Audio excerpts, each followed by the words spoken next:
if you say something, yeah, you're not being picked up. And it's streaming to both YouTube and to...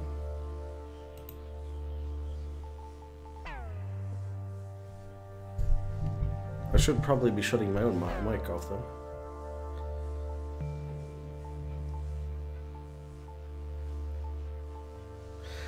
And I might actually be talking on mic. Might be a one-sided discussion. Doesn't really matter.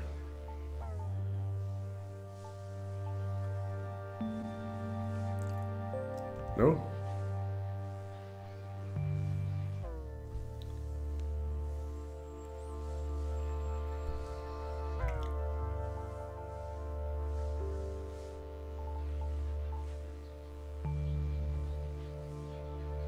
Okay.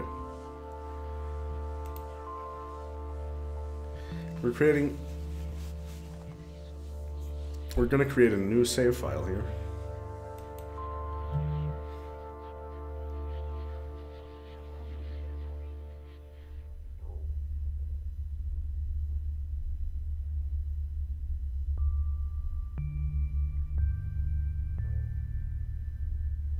Would you actually mind being on the stream even if we're just trash talking, like talking normally? Like you don't have to say anything special, I just wanna... It's either that or kill the mic audio. Yeah.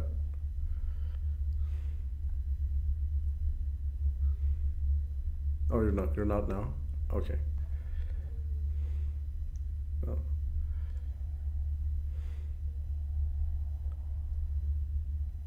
No. Yeah, it sounds fine. So, as long as you can see what's going on, it's fine. Yeah. Let's see. Where's OBS? I don't want OBS. I want Discord, and I want that to be multi-output device. And now we'll, if you say something, please. I'm saying stuff, and I'm gonna say it for the yeah. We're good. Good. We're all obsessed by being someone, something, somewhere. Being in a particular state of consciousness, health, or mind. Being for and from. Being with, or being without. You are not an exception.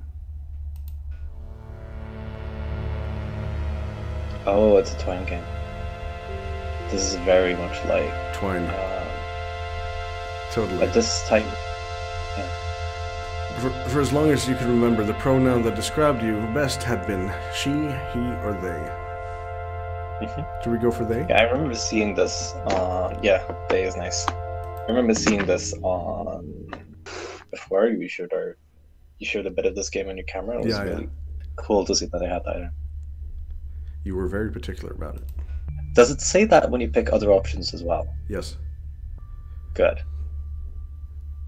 Like everybody else, you called planet Earth your home, but you weren't like most of your peers. You spent your childhood in... Yeah. These are nice options. Which one do you like? I would go with the hippie commune. Yeah, same. That's what I did. Yeah. Because I know deep down I'm a hippie.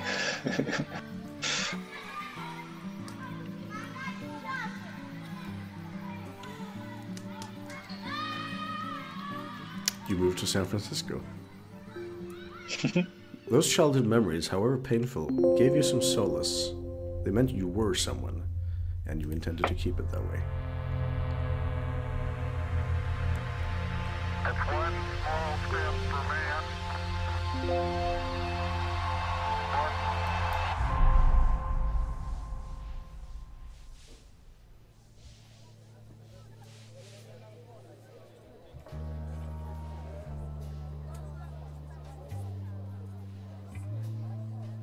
The United Earth government paid for your college. Yes, what did we do? Give back to society is what I took last time. We wanted to see what the rest of the universe looked like because we're here. I don't know. You pick what you want to pick. I just picked that one. You spent years in training.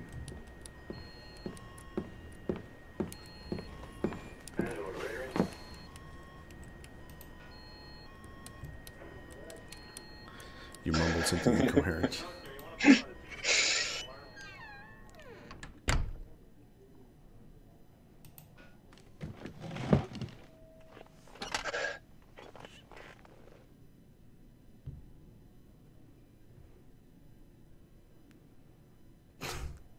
Despite the Nietzsche quote, you decided to say yes.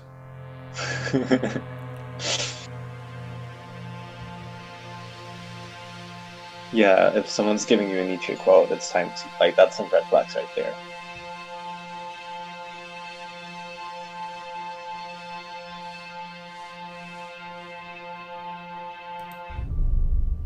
Hmm.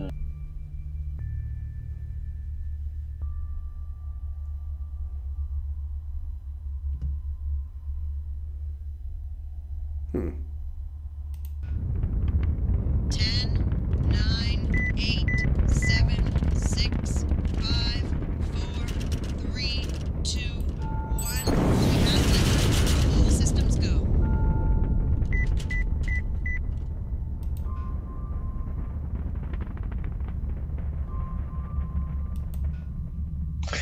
Haha.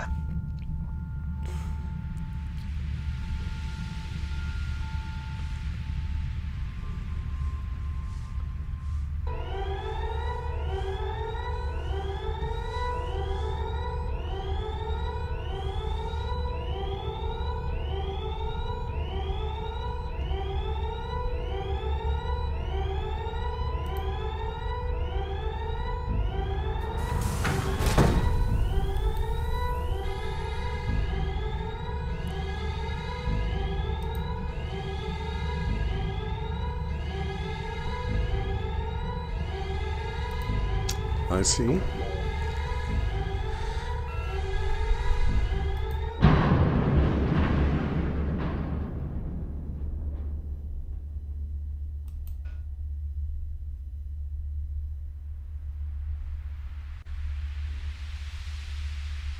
Ooh.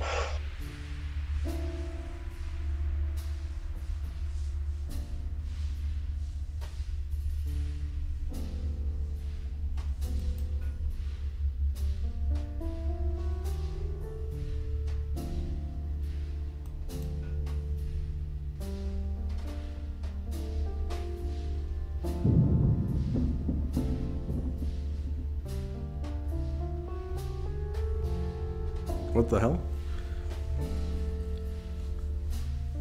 Hmm?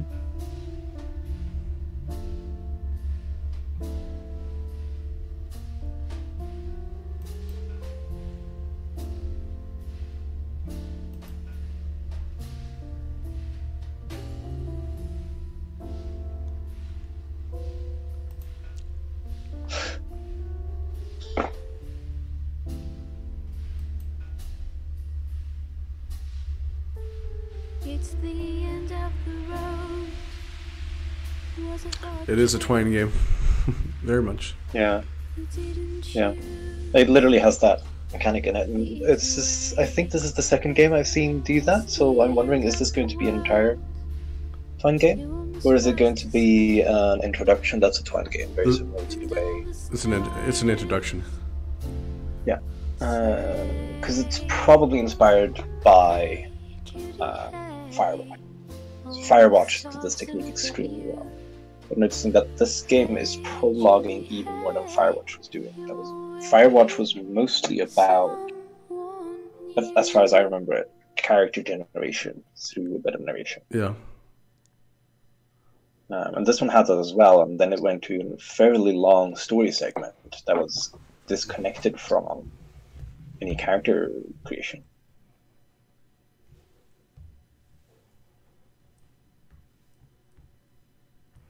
Tip your progress. Communication is important, even to computers. It's nice when a game tells you that communication matters, right? Yeah. I feel like a lot of gamers need to hear that. We need to fix this, because this is kind of annoying. The default option is that you move using the mouse. Oh yeah, And yeah. we don't use the keyboard.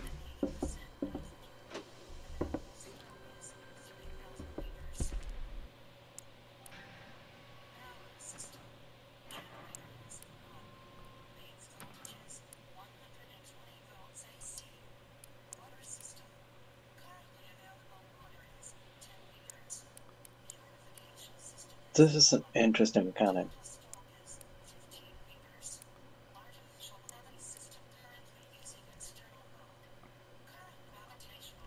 With the scanning? That it like you just hold over an object, and when it's a screen, it's going to tell you this is the control panel, and this is what this part of the screen is telling you. Yeah, pretty much. Because it's an interactive way to read that beacon, and like it's a great way to make a wall of text be interactive, right? Because it's just text that it's giving you, but because you can look at the things and like, hey, and by just paying attention to it, ask it questions. Hey, what does this mean? What does this mean? What does this mean? It becomes interactive and explorative. Strikes me as that it's a very pretty game. Oh yeah.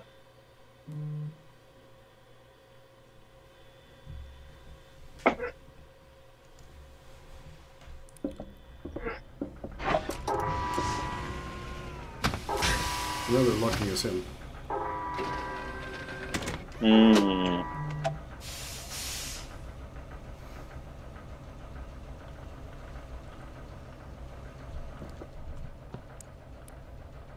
That is curious.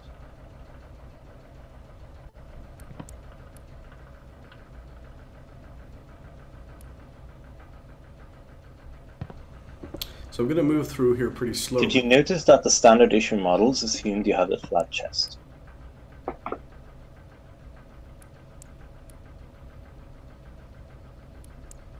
That is a prime example of some Mail's default right there. Like, how's a busty person going to fit into that comfortably? I have no idea. Probably wrong. Please enter a name for a new login.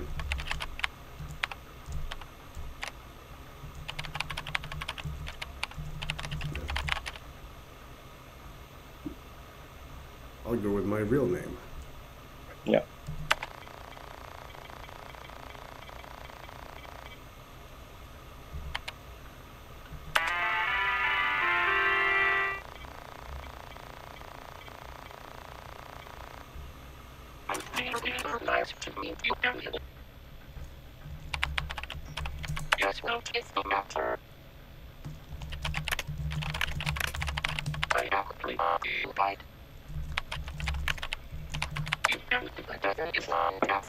Well, this is interesting. Yeah, right?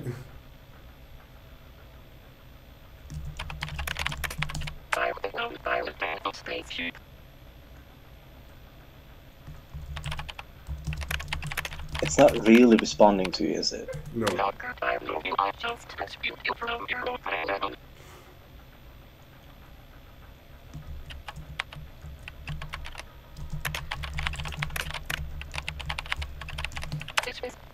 Let's just say that this artificial intelligence is glad that you are being not. Huh. Can I ask it just what happened? And no proper punctuation. I want to see what... Yeah? Yeah, please, give it back. Okay.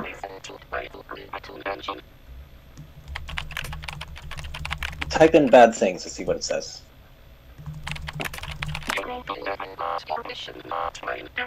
I want to see the limitations. Yeah, see, it didn't really know what to say there, so it gets snarky. That is my guess. Graviton engine. Yeah.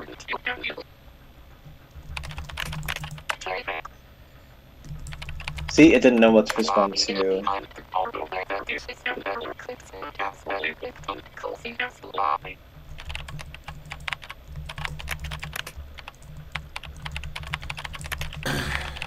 demonstrate to show you the Hollywood and lobby that we have made, and you just need to open that form. You can ask me to do things for you. You can also ask me questions in general if you want. Acknowledge. You will just do it. Because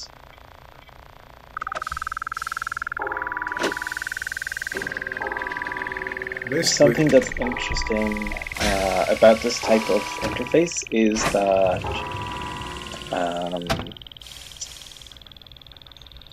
it's interesting to me to see a game use a chatbot like this, because this is exactly the kind of stuff that you do in computational linguistics. Like, more some of it. This might be that you're the perfect person to play this with. It might also be that I'm the person who wants you to just sit here at this chatbot and write strange random things for hours just to get data on what this chatbot can and cannot do. That's the downside when you're talking to someone who's working with this type of stuff, is that I want to know what are the limitations of the chatbot, what strategies do they use for when the computer doesn't understand what you say. That's also fun. Because I noticed that when it was unclear what you were talking about, it started talking about the law. Which makes sense. So there was a specific version of the chatbot for that terminal at this point that says go to the lobby. So when in doubt, it changes the subject. It's like, are you human? You should go to the lobby. International Transport Space Lines. Comfort out of your comfort zone. To reserve your seat, visit the ITS Corporation headquarters in Palo Alto, California.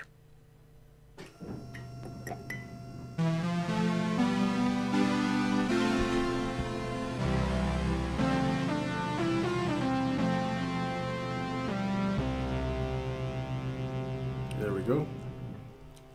Got some light. Mm-hmm. Let's continue. Just gotta open the windows. Let's continue our chatbot experiments. So, what do you want me to ask it? Type in something that isn't a word, XYZ. I want to see what that does. How does it respond? See, it changes. It doesn't know what you're talking about because it's nonsense, so it just talks about the lobby. Right? And then talk something that is language but complete gibberish, like can frogs leap? Ask it that.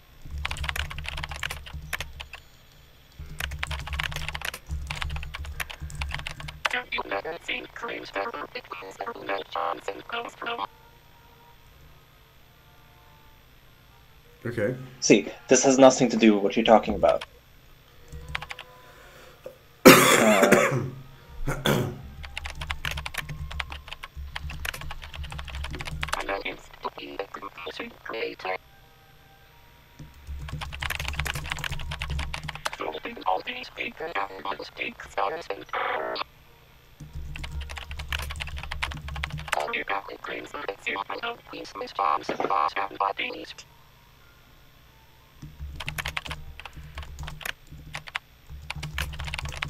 This is really weird.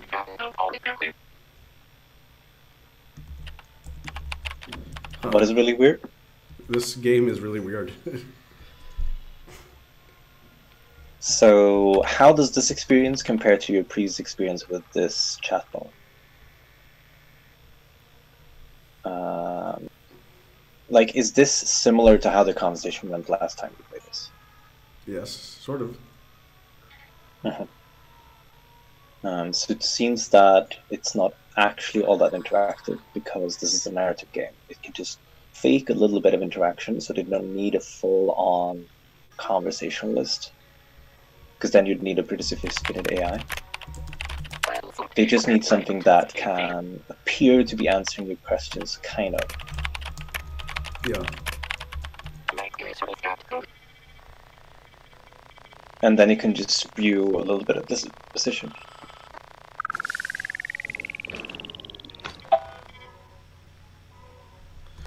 It's something we need to do at every one of these terminals, which is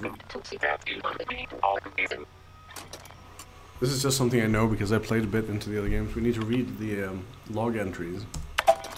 Mm. Now, supposedly, the year now is 2012. So this was written a while back.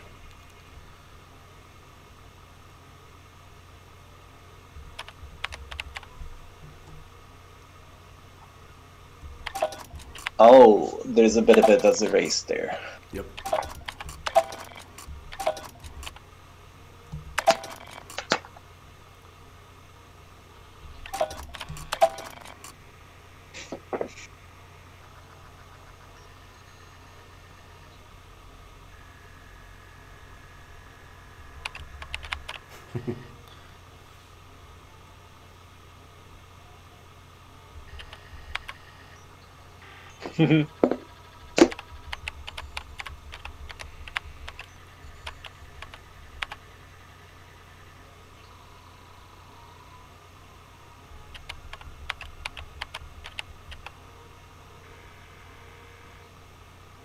So they're talking about something called the drive here. Mm-hmm. That's new information.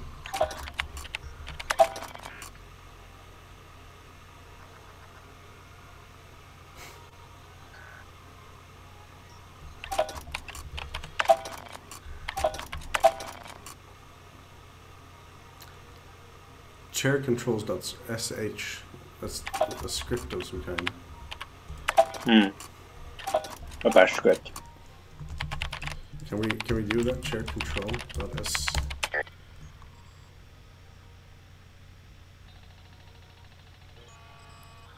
Or did I spell it wrong? You can have a look.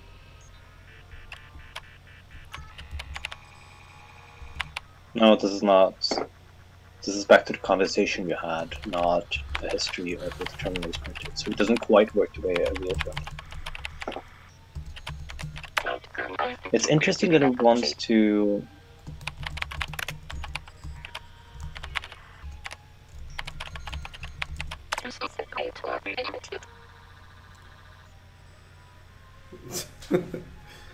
Sorry. See, it doesn't know what to do. Then it just talks about the lobby, or asks you random questions. Okay, that seems to be a pretty straightforward.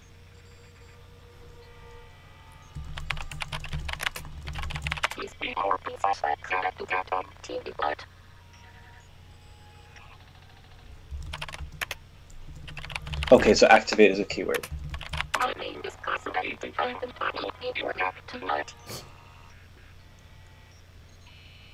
Beep boop.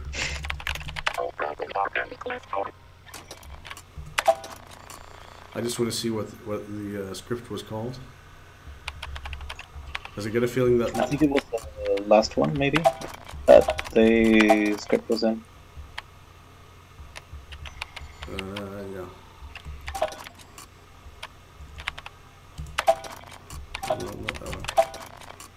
Chair contra.se. Yeah, yeah.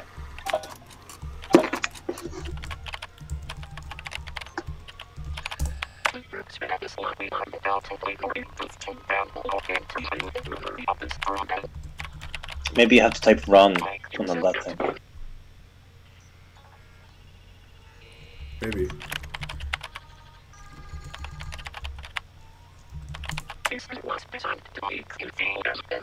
Yeah, I've done this before, so... It seems like you're not allowed to run this thing. I mean, if this was a real Linux terminal, then you'd have to locate where chair control was actually run on, like where it's located in the file system, and then run it from there. But it doesn't even...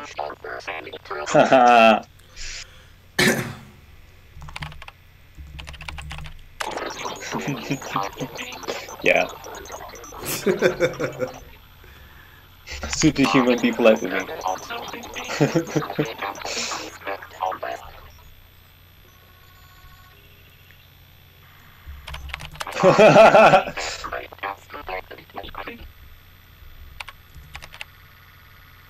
Yeah, paying it didn't recognize. That's cool. Yeah, another one is PS.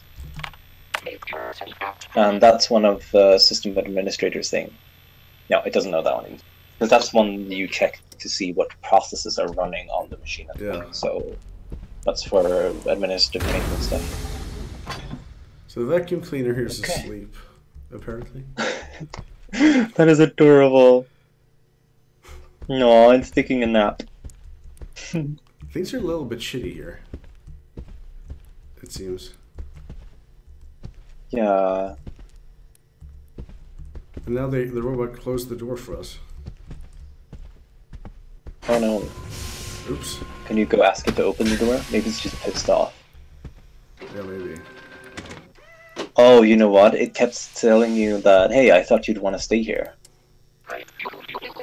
And now it's closing all the doors when you're trying to leave. Mm-hmm.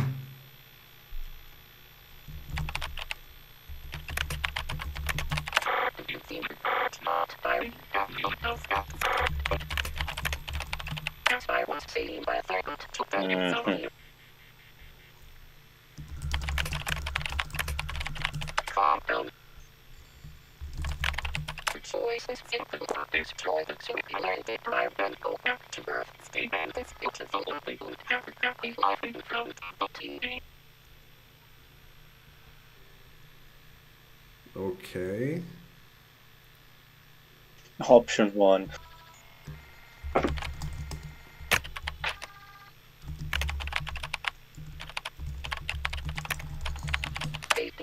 Security system for this primitive engine. It is incredibly reliable, not only failure and great is by the simulated plan is unheard of other seems monotonous because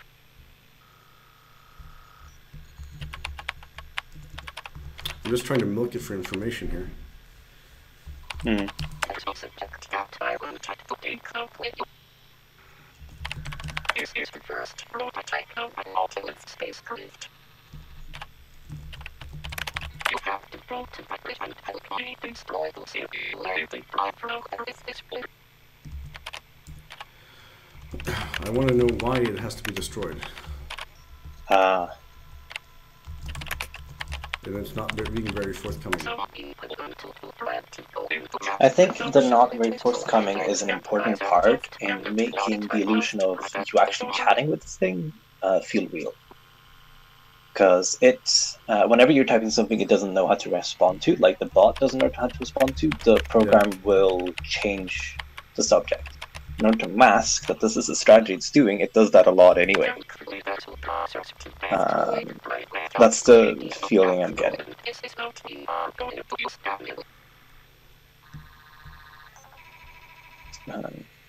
Okay. So what I'm getting is basically destroy the drive. It's perfectly safe to destroy the drive. You should destroy this drive. And you're doing it to protect the home world, not to protect you. That's a conflict of interest right there. Kaizen is not trying to protect itself.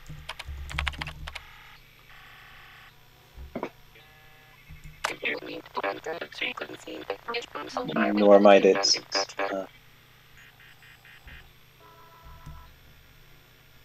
Yeah, one answer to the question.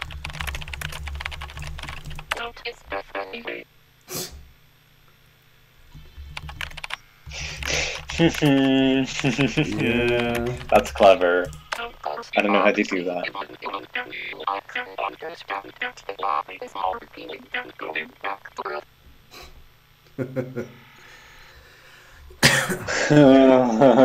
It's not telling you how you're going back to Earth, if you're doing it like alive or in a casket.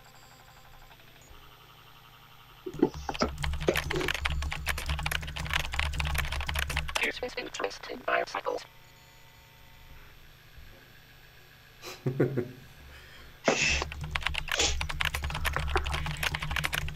you want this ship to bring you back to the world, you will help me get rid of the drive. If you think of anything amusing, just tell me and I'll write it in. I guess we should have it open the door. Yeah, probably. Mostly I'm just interested in what are the strategies it uses for when you provide input that's unexpected. I'm trying to figure out what kind of underlying system could do this.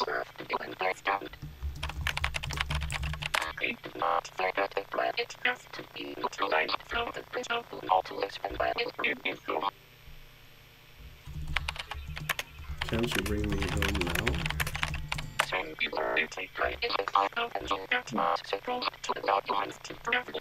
So the thing is, yeah. Okay. I love the way the narrative is presented in this. It's very claustrophobic in a way. I mean, you're literally locked into a room by a crazy AI that doesn't really respond to you and doesn't really understand you. Oh, doesn't seem to care about you. No, it let me go. Oh. Yeah, once you agree to do the thing, right? Yeah. So the AI is literally blackmailing. More or less, yes. Well, not blackmailing, but extorting you. You're gonna see what I was talking about that earlier. Like you're gonna notice how erratic it is in everything. I'm gonna try and be friendly to it because last time I was swearing at it a lot. That did very little help.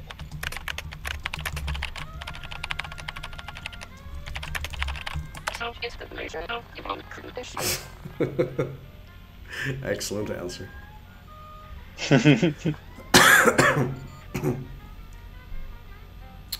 I really wish I could send you the audio somehow. Yeah. Let's see.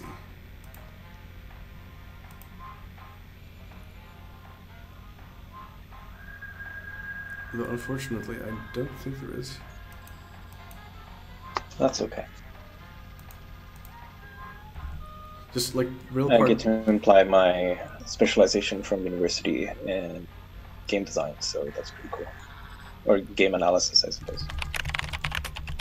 That's a pretty big bonus.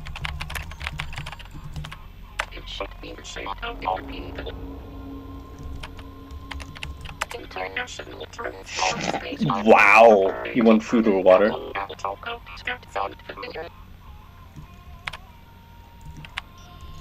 No.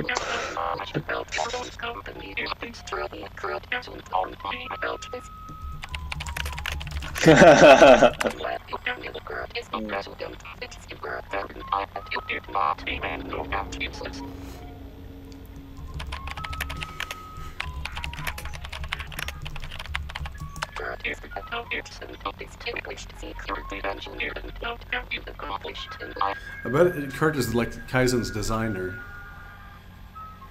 Yeah. Doesn't it sound like it? Like Kaizen is being super defensive? Yeah. Yeah.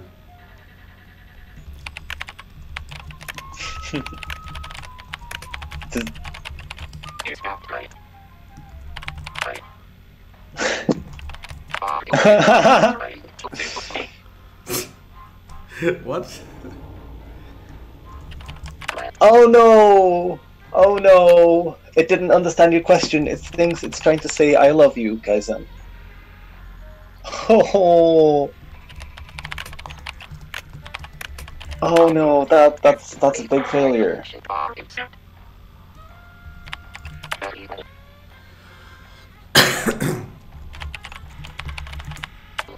So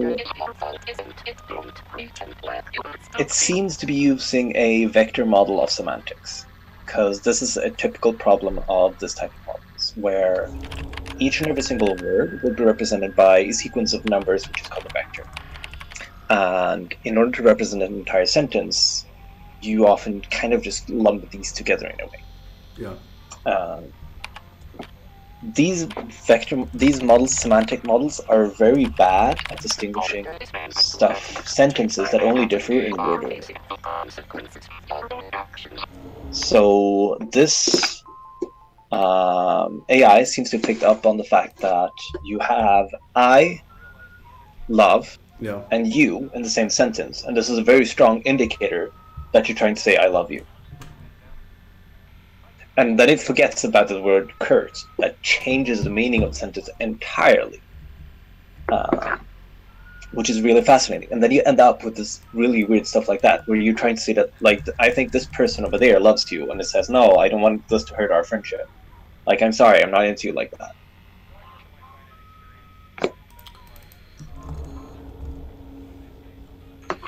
Give me a minute. I just, for some reason, Twitch doesn't actually update the game you're playing, so it's still saying that I'm playing Half-Life 2. Oh. I fixed that. Let's see. Vector. Yeah, that seems bizarre. Is this interesting to you as a like? Oh, this is so interesting. Oh, look now. Here, we got a thing. The memory address. Oh. You see it pops up? Yeah, that's a memory address. Yeah. It pops up there. It's going to stay there. So that's like a post-it note for us. Because it means we can access it by doing... And I shouldn't know this yet, but I do. Yeah. Try accessing it now.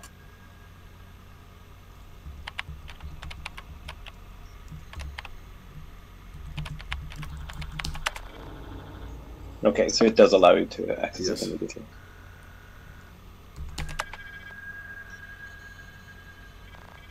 I retrieved the human. That's ominous. Okay.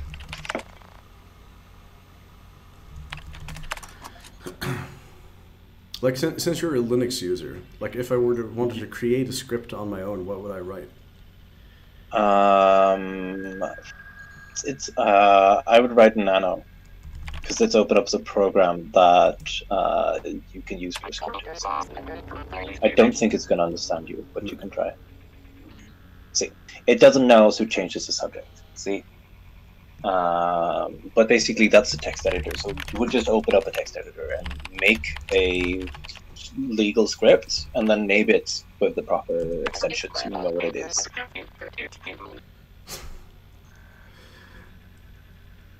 It's still cool. I thought that the ability to write sudo and have it freak out was an amazing little nugget. That is amazing. But that seems to be the level of Linux expected to be most. Probably has to do with it's a very small amount of the people playing this who actually are Linux users. So spending a lot of resources to put in Easter eggs that only Linux users can find is just not a good idea. Because it's a lot of work. Or it could be a lot of work, I suppose. But it's a work that you're doing that only a very, very small part of your audience is going to find.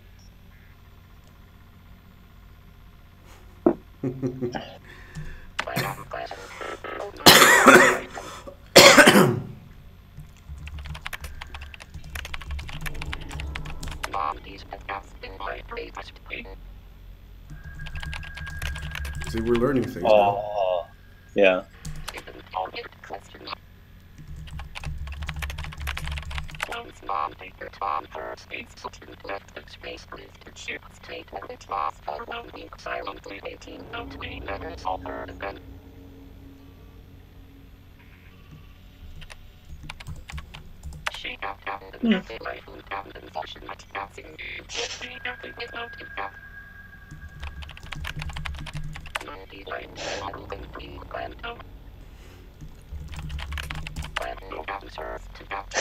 Kind of, yeah.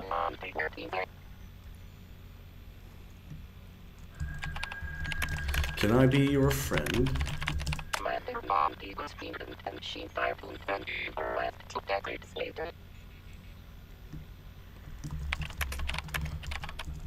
I'm feeling like I'm running into a wall now. Yeah.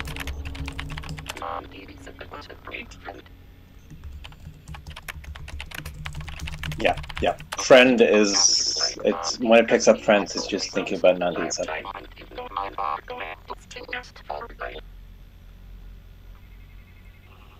I'm sorry, what did you say?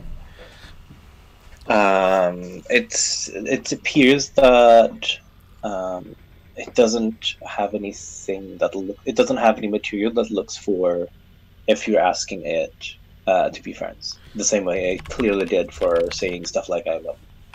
Also, Like, the program was clearly prepared for that. yeah. Annoyingly, Because now when you talk about friends, regardless of which inflection form you have of this word, it still goes back to the whole Nandi Asaka, because Nandi Asaka is this friend. So if you're asking who's this friend of yours, it's going to pick up on friend and connect that to the subject. And apparently, even if you say, "Can I be your friend?" ? It doesn't pick up on that as a question. no. It picks up on, oh, the subject we're talking about is this friend. Friend is Nandi Isaka, so we should talk about Nandi Isaka. That's what I think is happening, and then the space station freaks out. Yeah, there's an alarm going. Okay.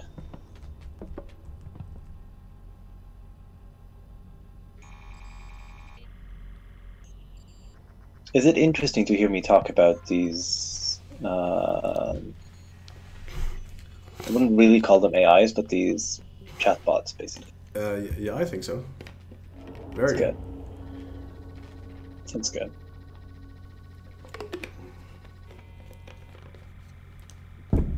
Let's see.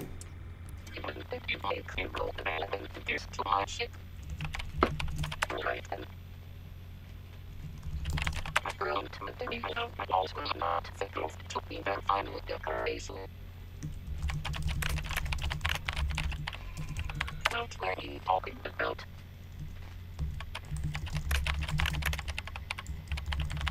I can't spell. Yeah, that's...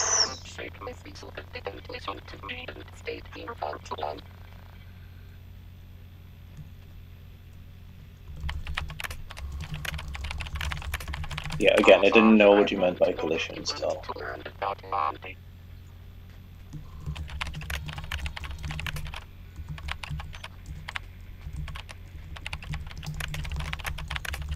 I like to play piano with Nandi.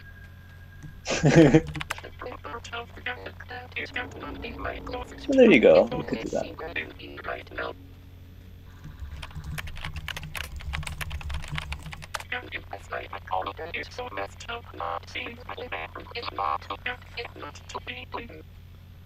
Let's see.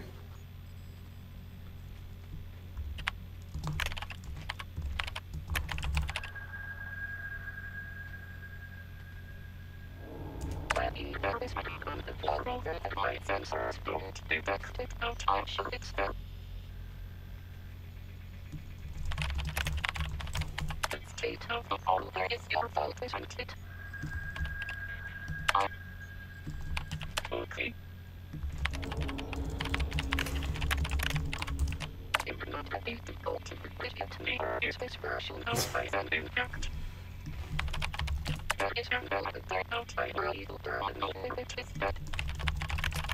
Of course, the living room and the lobby is similar in turntables.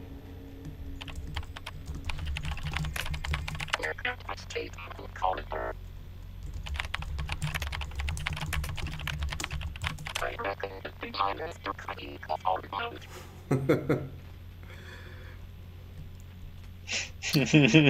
Well.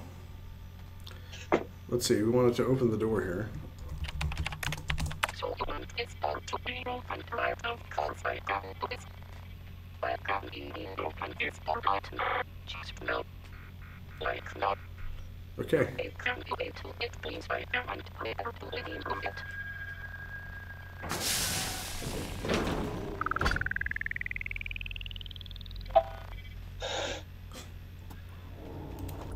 Oh, we should read the logs. Yeah. Always read the logs. It's not contest by man of no late please living room is supposed to be my part of the Nautilus so machine I get to be without me. We got another memory address. Mm-hmm.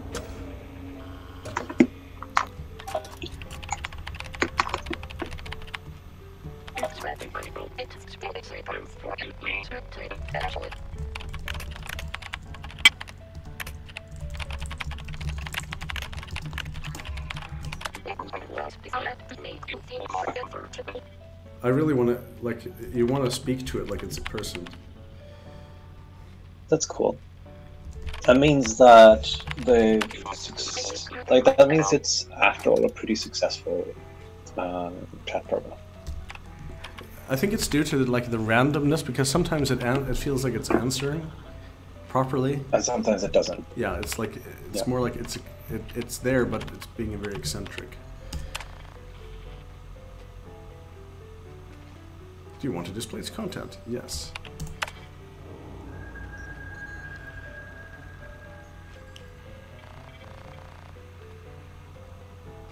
Huh.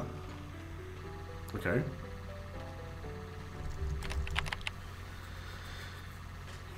So there's apparently some communication going in and out. Mm-hmm.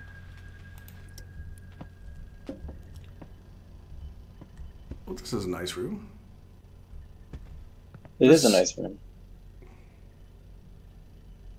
That is creepy as all hell.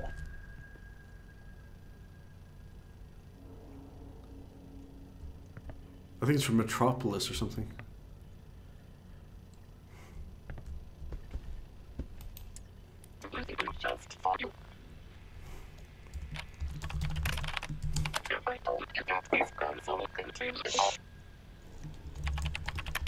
Here we can talk a little bit about interaction design, because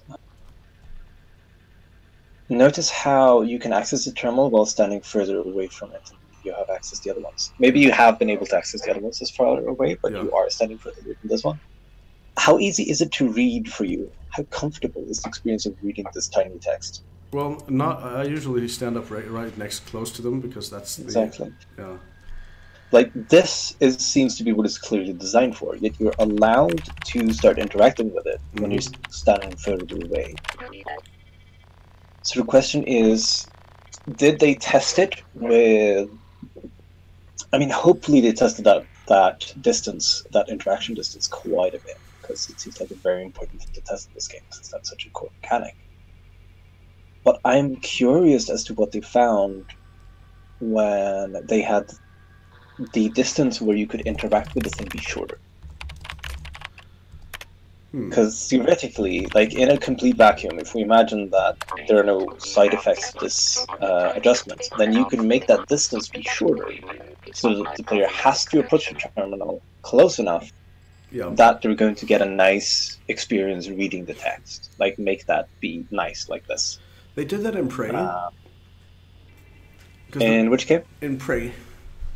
There's a lot of running up to terminals there, and like when you approach one, it's sort of, well, there are settings for it, but in my case, it sort of auto-centers the screen if you activate it.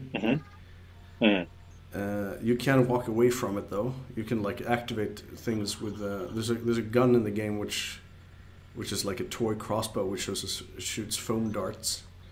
You can use that to like bump the display. It's a touch screen.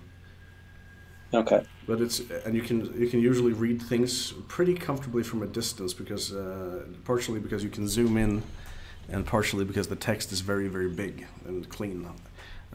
This is not the case here. I think there's part of the narrative of this place being very run down is intended to be supported by this text being kind of not very beautiful.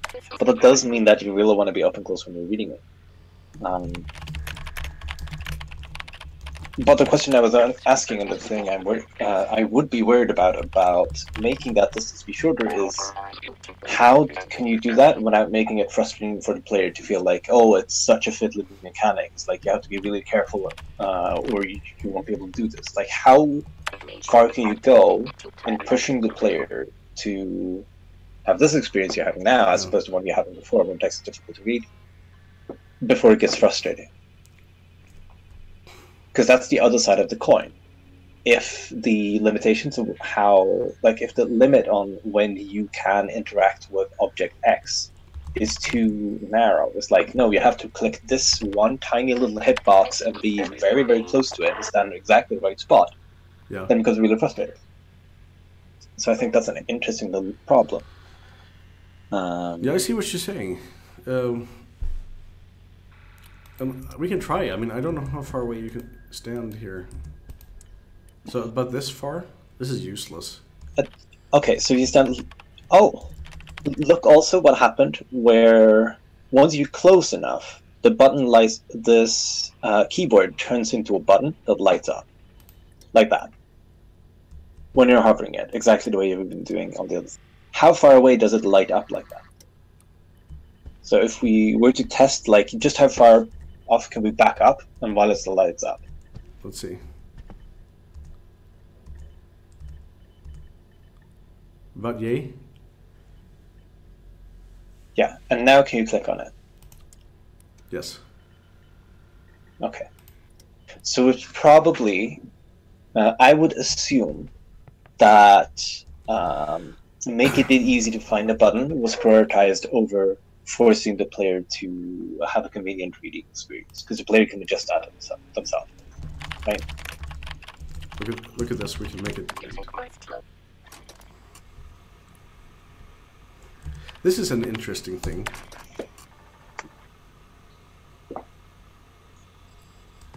Oh, that's cool.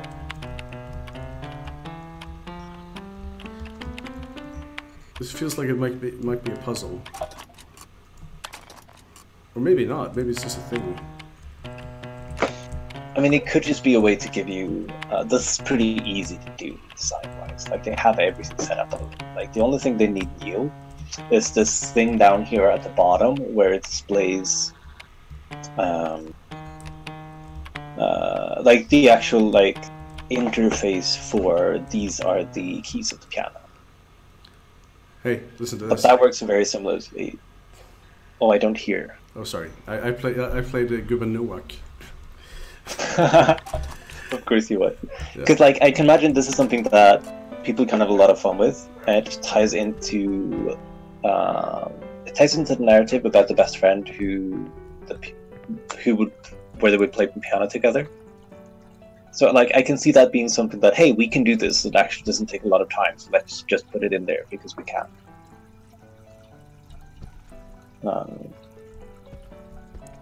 Because it really doesn't look like it takes a lot of time to do that. Like, for example, making a pool minigame. That would take a lot more, because then you had to figure out what are the mechanics and what are the interactions going to look like when we're interacting with the cue and the pool. And we're going to have to introduce physics in a way that this game has not had physics yet.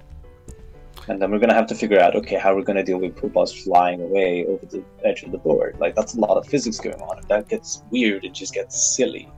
And that might destroy the mood of the game.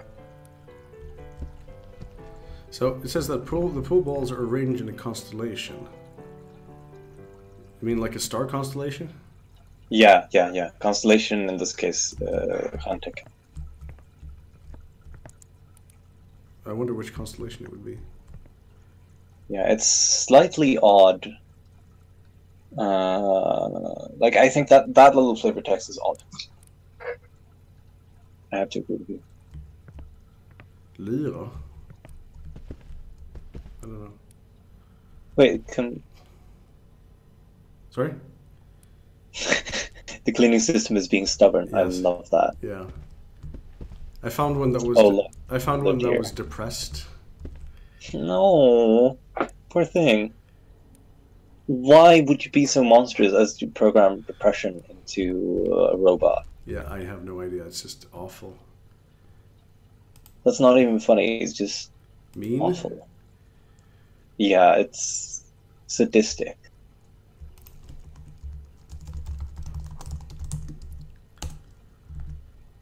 Let's go up here. I really love the decor in this room. Mm. Like, you remember how we talked about set design, or like, set design in some other places in Half-Life 2? Yeah. Compare it to this room. You have rotten breakfast cereals. Like, it literally looks like someone was sitting there having breakfast and then got up and left. You have an open bottle of wine. You've got plants everywhere. There are kitchen knives. Clearly someone lived here. Food supply unit is disconnected. And also critical, apparently. Yeah. So there's so much storytelling just from the way the objects are placed. Like, everything's still out here. The dishes haven't been done.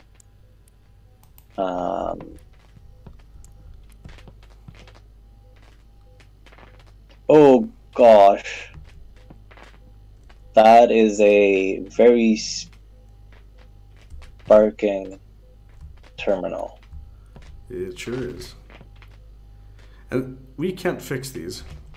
But I think the system can fix it by itself somehow. This gives you an indication of when somebody was eating here. This is expired in 1991. Oh wow, yeah. So this is all supposed to set up the relationship between was her name Nadia? Something like that, yeah. Yeah. I think it was Nadia. The relationship between Nadia and Station, but mostly, I guess, the fact that someone actually lived here, presumably alone, because like only one bowl for breakfast. Like someone had breakfast there. There's a bunch of stuff in the kitchen sink, which happens a lot when people live alone, because there's no one else who cares if you leave stuff in the sink. So you just leave it more. I don't know. Also, my stereotype of leaving. Also, correct me if I'm wrong, but this is Jupiter, right? It looks like it. It looks a lot like Jupiter, but there are a lot of planets that could look like that. Like, Jupiter is a fairly common type of planet, as far as I understand. But if it's our solar system, it's definitely Jupiter. So we can't really interact with much in here, it seems. Yeah, no. I mean, I would say that just looking at something and getting a little bit of text is an interaction in itself, from a design perspective. Because you can ask questions about things you're interested in by hovering the mouse over them in the label. But I think it's mostly there for narrative. I mean, everything in this game is there. And this entire room seems to be just built around...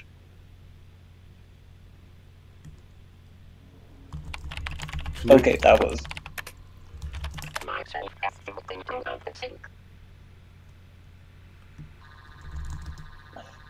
Okay, turn on sync.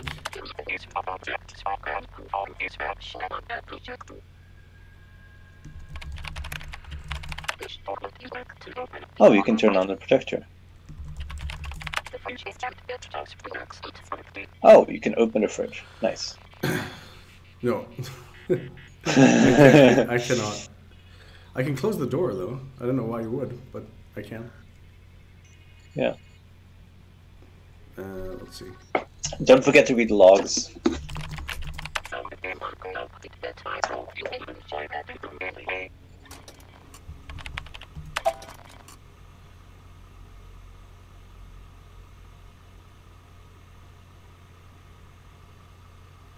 Let's see.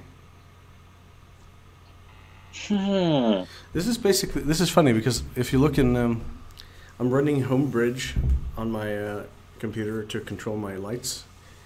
Yeah. And the event log sort of looks like this. Yeah. Also, I think it looks like someone was making maybe some chicken in that oven, because that's like 150 degrees Celsius, right? Yeah. That to me sounds like you're making chicken. Let's see. Exit. Could be. I think it's almost exactly 150 degrees Celsius.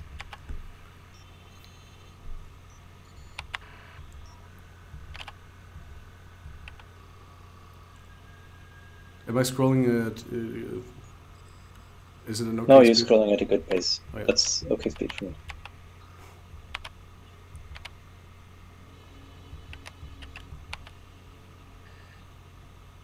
Yeah, so the crew gets upset because the machine is being weird and is deleting maps. Yep. That seems pretty relevant. Aquarium water level stable at 25 degrees roughly. Okay.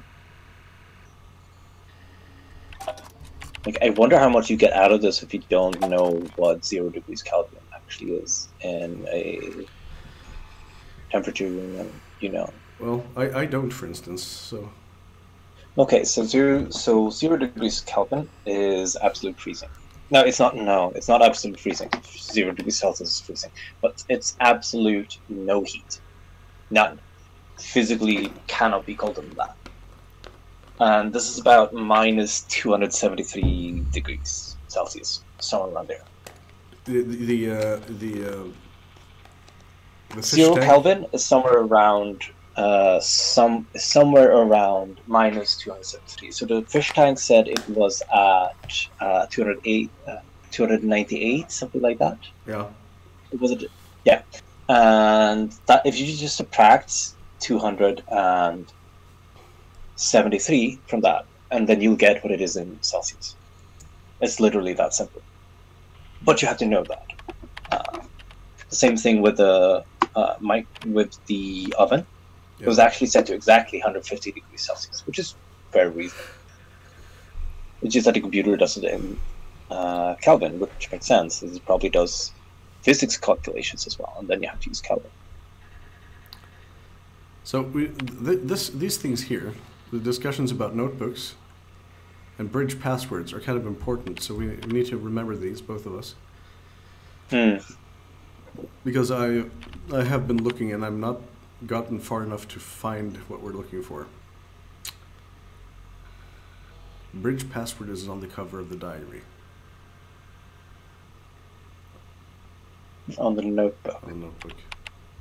That was put in the fridge. Yeah. And so, then somebody's saying they'll put it in the bedroom.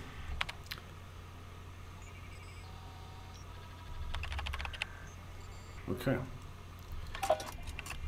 So we need to go to the bedroom and find the notebook. Yeah. Seems to be the next step.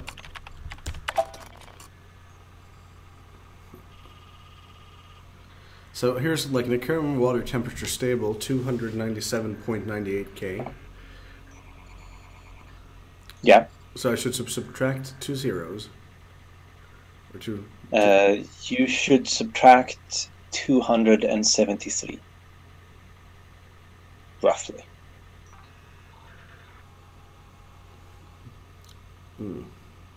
So just cross out the 2. 9 minus 7 is 2. And then 8, because it's roughly 8 minus 3 is 5. So it's slightly less than 25 degrees. Oh, so it's not boiling the fish or anything like that? No. Which is slightly above room temperature, which is probably where the fish wants it. Shame there's no fish anymore. They probably ate them. Probably. Or the fish decided to leave. I'm not sure. Sometimes the fish just decides, like, fuck this, I'm gonna fly away. Yeah, it's happened. Right. It's happened. Mm-hmm.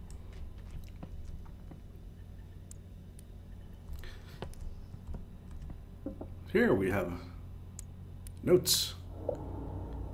Here it tells us about the profiler.sc. SH. Mm-hmm.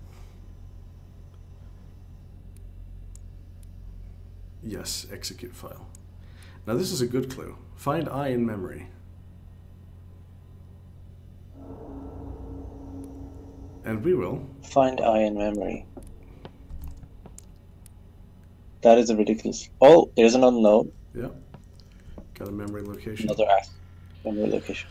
I gotta ask him to open the door, please.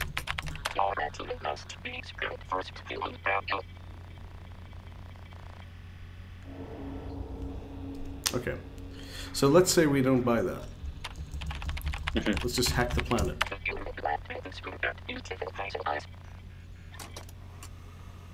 Okay, that's not creepy at all. Nope. Totally not. Let's see, 884E contains an executable file. Do you want to launch it? Sure, it's perfectly safe. Yep. I mean, it's not your system, right? No, you don't know that. You're not. Oh, that's not good. If you see that on your computer screen, you're not happy.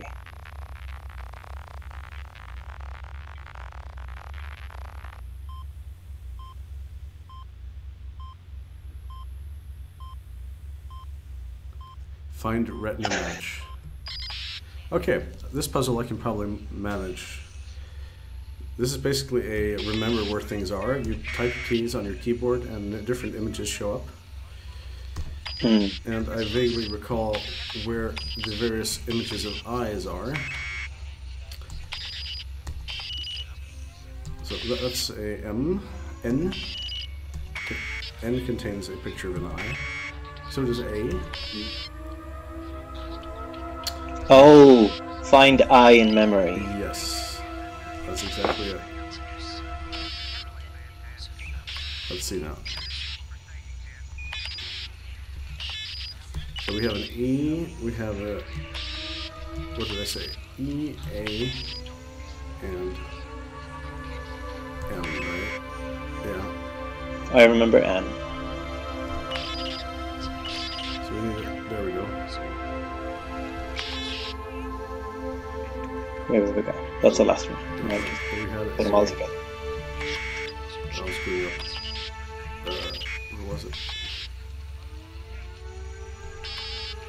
No. E, A, and N, I remember. E, A, and we need one more. Yeah, that's the one you got, though. You figured that one out. Which was it? Yeah, which Here was we go. You got. Yeah, that's the last one. Oh, you mean the first one? Okay, yeah. Let's see. Okay, I'm just gonna remember it's the bottom left one we're looking for. Yeah. It's not this one. Yeah, No. E, A, and N we got, and in the bottom left one is something else. That's just M.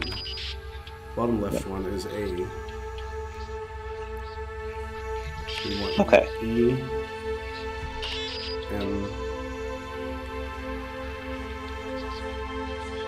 And what was the top left one?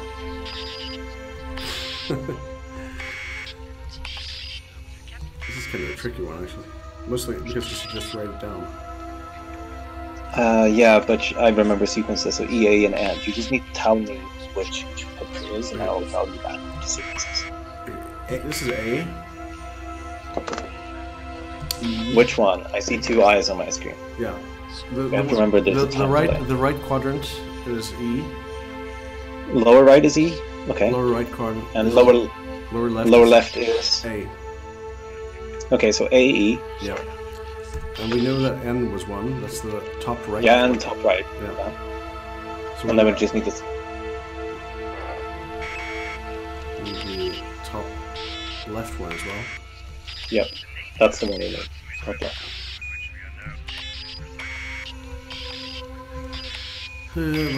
Let's see. Which one? L. Yeah, there we go. E, A, N, L. No, A, E, N, L is the sequence. There we go.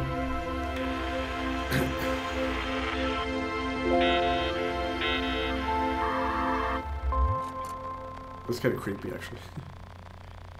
Hmm.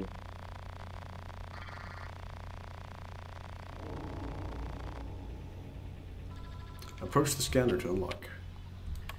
Okay.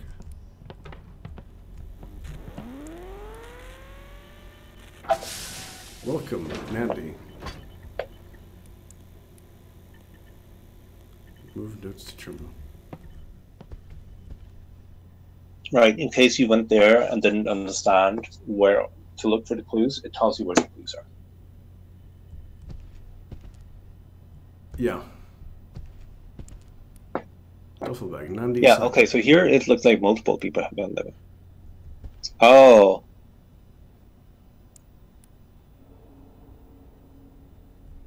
Or maybe it's just close from one person. Somebody who's quite messy.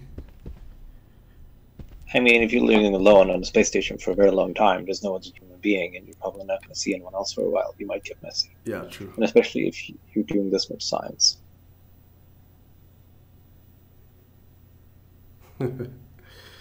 Yep.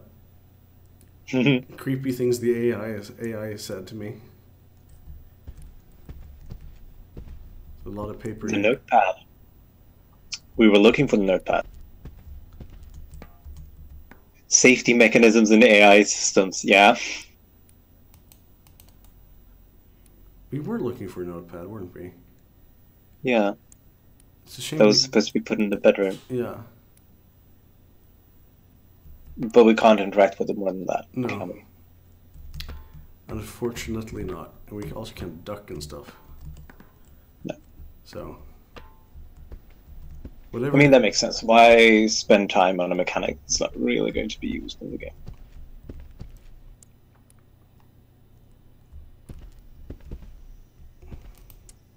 Wow. Yeah. Can we just look at the wallpaper for a second? It looked very beautifully retro. Yeah. Oh my god. Yes. That is retro. It's like a combination of a really horrible motel room and something much nicer. Yeah. It's like, it's got that disco era vibe. Oh, let's see. It's the only one that has been tinkered with.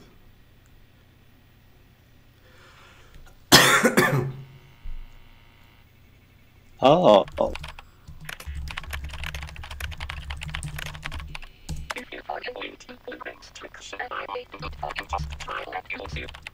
Okay. What's different about this terminal?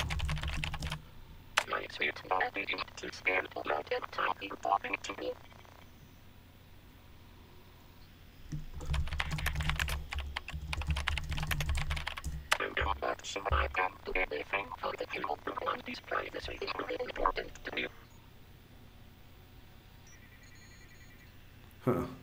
Now you are not Daniel anymore, you're the human.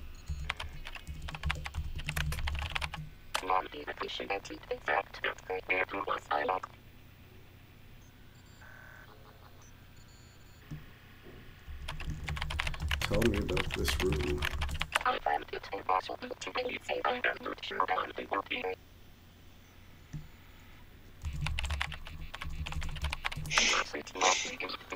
Question didn't know how to answer.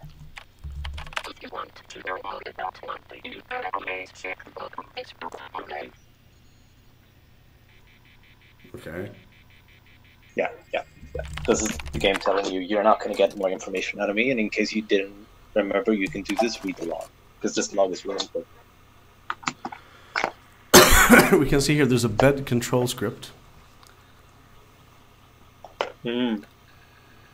Bed contra.sh. Can we? Yeah, I think so. Oh, there we can. There we can. We just hadn't loaded on my side.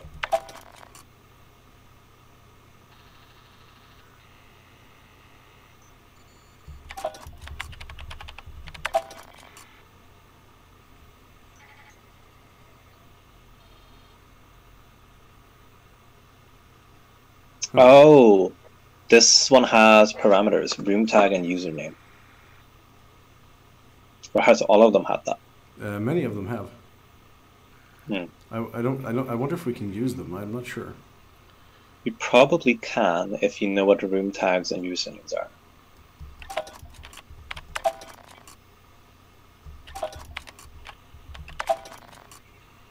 It could just be that it's there to be technical.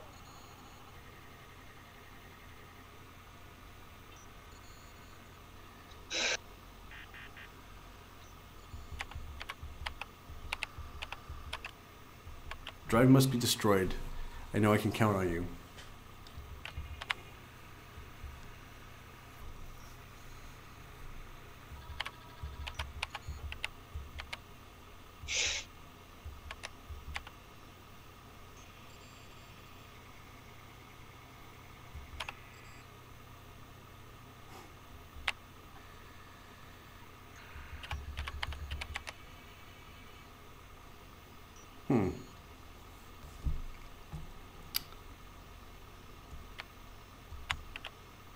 Interesting.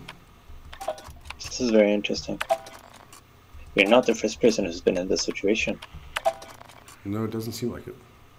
And it seems like my sweet Nandi is not as happy about the relationship between Kaizen and Nandi is Kaizen is. No.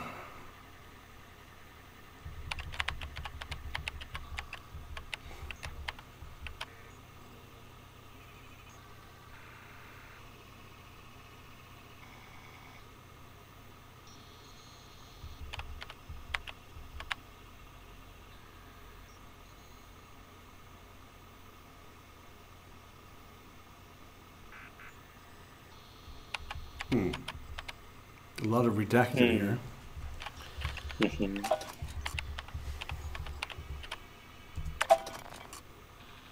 And now it's giving us clues of a conspiracy. Yeah. That happened in 1988. Can't fucking believe I'm so stupid. I need a drink. Yeah. That's the sentence that is often repeated, by the way. In this game, or yeah. generally?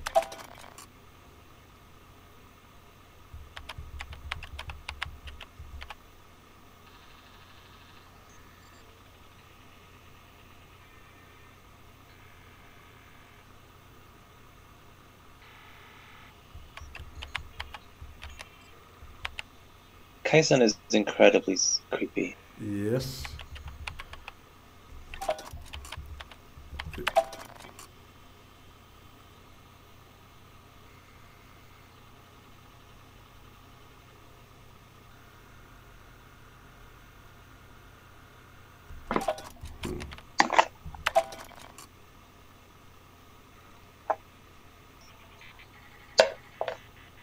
It's weird also that the transcription alternates between Nandi and Crew 1. Huh.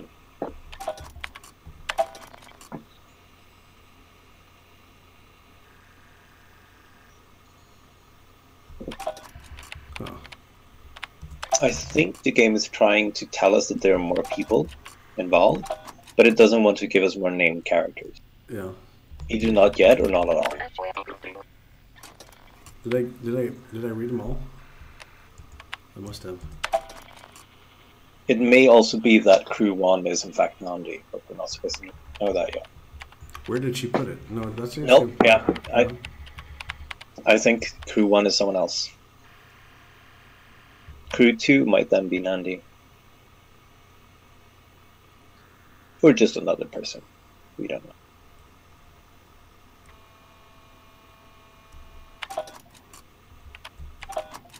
Well. So that log is telling us that the bedroom control message. I'm sorry? That last one Yeah. basically told us that we need to use the user control, bed control .sh. Right? It was like that, right? Yeah.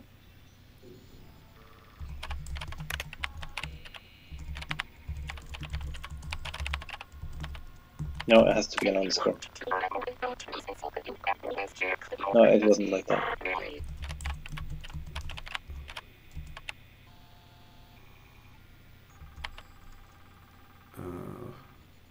You spelled it correctly. It just does not interpret what you're putting in as something that's correct. So I don't think you can run to it. Oh. Oh, well, there you go. That was easier.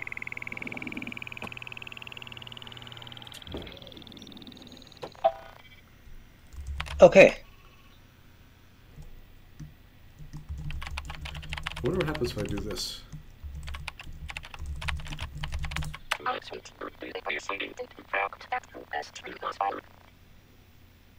No, it doesn't. Probably not something you're supposed to be able to mess with then.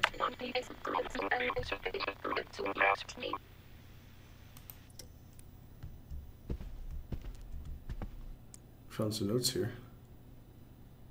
I know that Kurt and you were close. Yeah. AI calculations. Mm-hmm. You don't really do those by hand, but sure. Yeah, no, I think I know. I've read something earlier in the game when I was playing this by myself that they were afraid to use the monitors. They use the actual computer for things. Right. Because the AI would see them do it. Of course.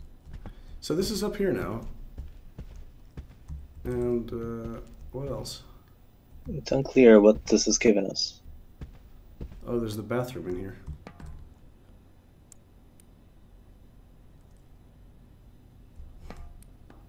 Let's open the bathroom door.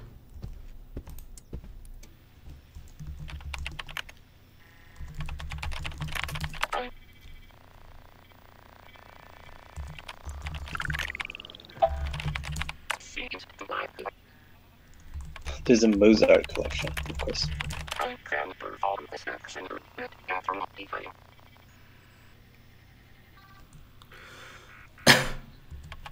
Okay. Oh,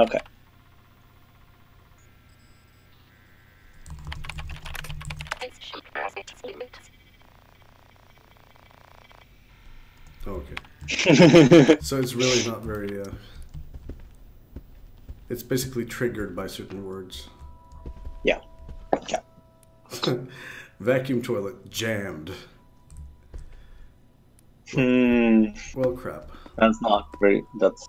Yeah, very crap.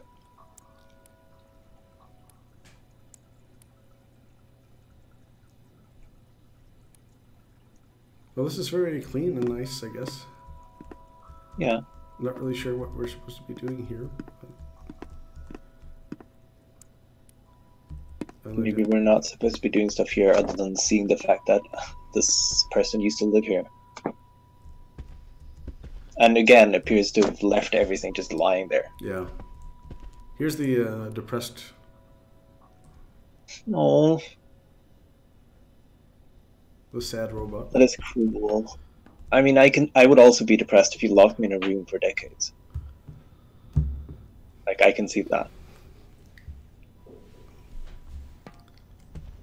Well, I wonder why you even gave Roombas emotions. I don't know.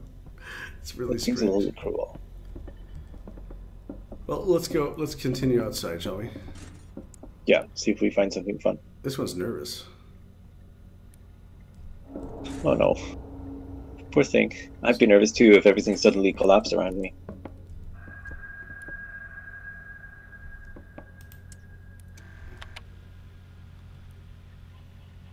And this is the bridge. Where Kaizen really wants us to go there. Yeah.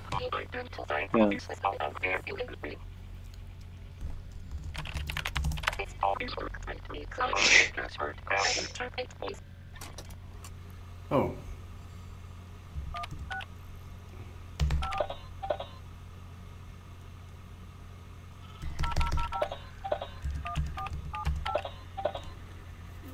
This is the one we're supposed to find on the notepad, right? Yeah, I suppose. I got some, like, random ideas. 1991 is also one that's on. 1983.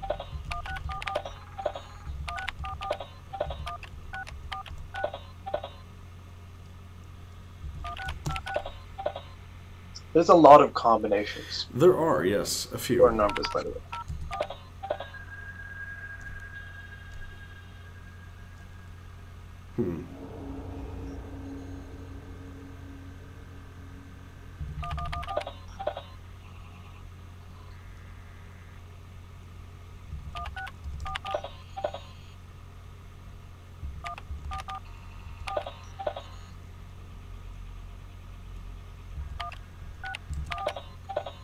There's literally 10,000 different combinations you can make. Yep. I don't think we want to work through all of them. What is the combination? I don't think that I can explain it today to them yet.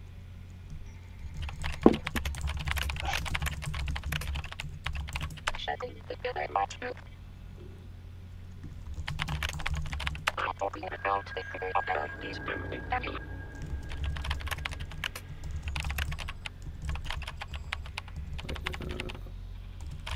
Where is the diary?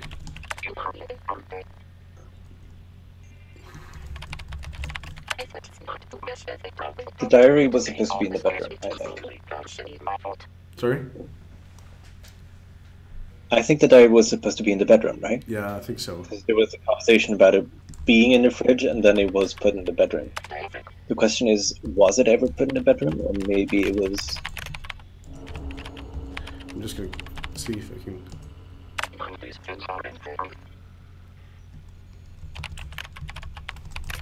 these things are in her room. Here you go.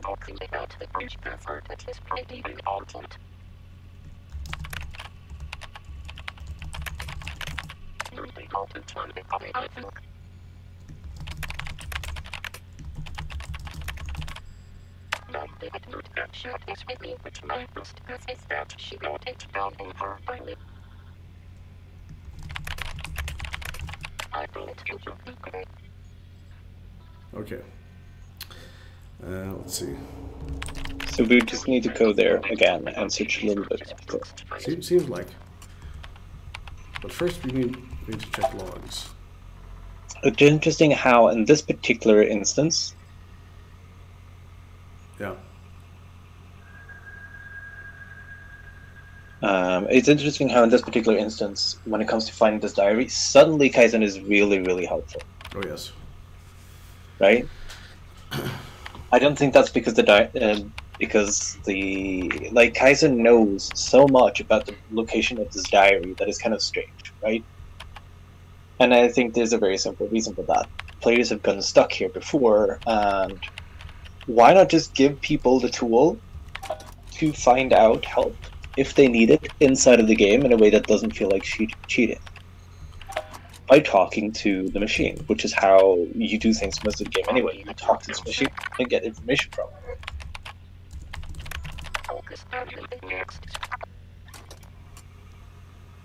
So we know there's a 3 in there now. That's not very helpful.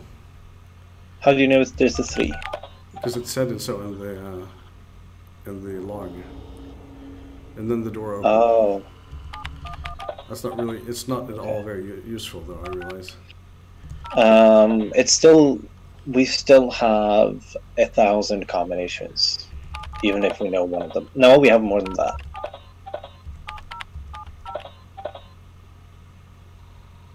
We have about 4,000 combinations. Yeah. We're probably not going to be able to guess them all. So... No, I don't think that's a good solution. Okay, let's walk away from that. It could probably brute force. Yeah, let's go back to that bedroom, because the game has been strongly telling us, go look in that bedroom, there will be a diary, and there will be the path to victory on the cover of that diary. Yeah.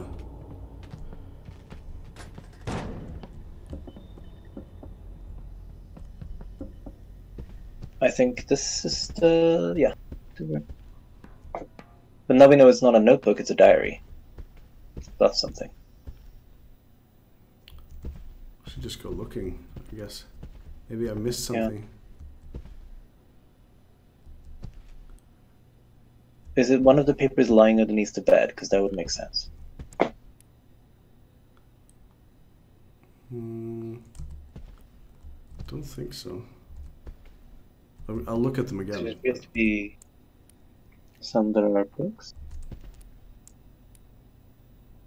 AI calculations. No.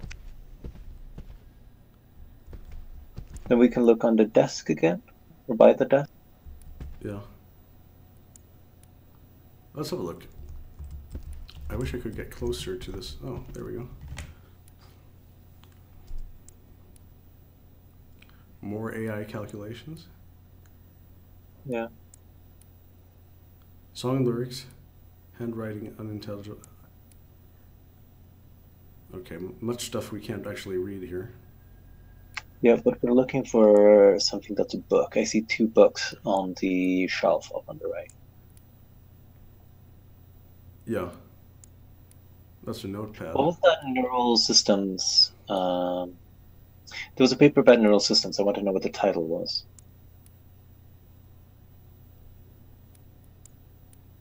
Let's see. No, the one below that one. It was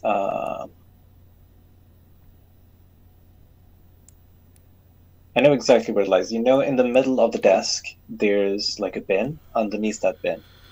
There we go. Neural network-driven space systems. Yeah, that's cool shit.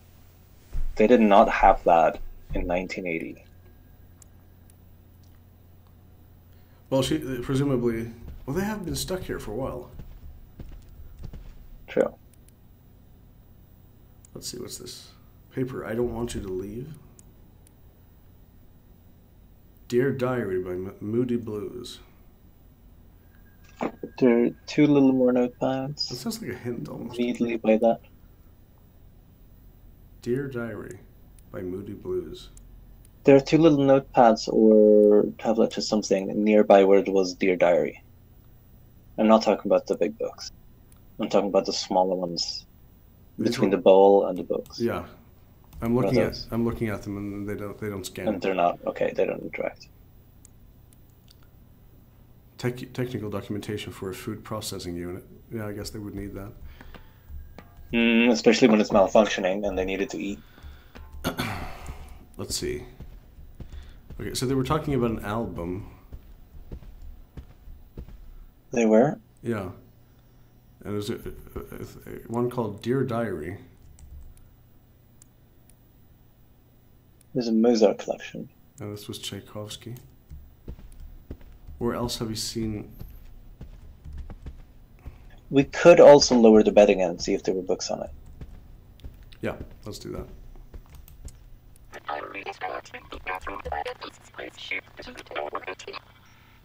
It's getting very anxious now.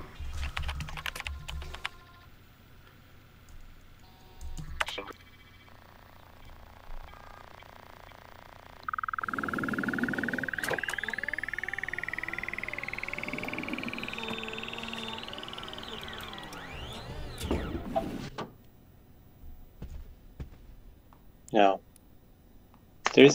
That's a magazine, right? Yeah. So we also saw some books in the bathroom. Or some papers at least in the bathroom. Yeah, there was a few. Let's see, there was this unnamed book. Unidentified book. Which reveals... What is that thing that the pen is on? Did it not scan? This thing here? Oh, it's a tray. Never mind. No, it's just a tray. There are books here. United Earth Regions, Republic of China. 2000 Leagues Under the Sea by Jules Verne. Final Frontier episode. It's a magazine, I suppose. Yeah. And what else? There's an LP album cover here. Mozart collection. Yeah, I remember looking at Debussy, Clair de Lune. And not much else. That is curious. She must have hidden it somewhere else, though. There's also the other possibility that it's still in the fridge. Could be. I think I need to backtrack a little bit. And just see if there's a... Yeah, that's old. We've seen that. Let's see, what's this? Electronic device unrecognized.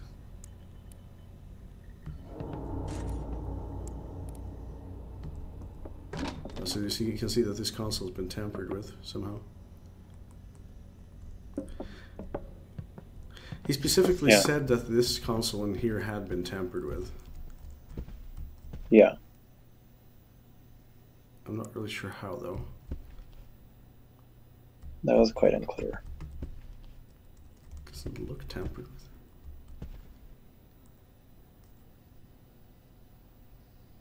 with. I hope this isn't boring for you, by the way. I think there might be more to explore in the kitchen still.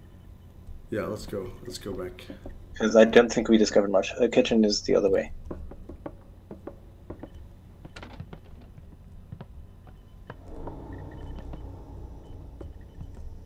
Here we go. That's where the kitchen is.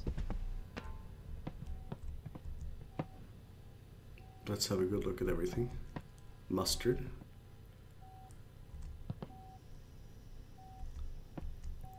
Because what I was thinking about specifically is the fridge, because we talked about how she kept it in the fridge, blah, blah, blah. Yeah. I'm totally... I will have a look.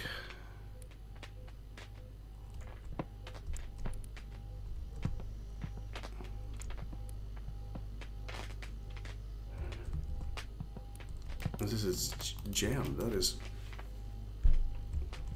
strange. Have you tried to use the terminal that sparks are flying from?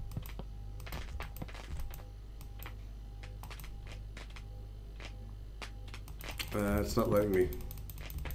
Okay. Yeah, that makes sense.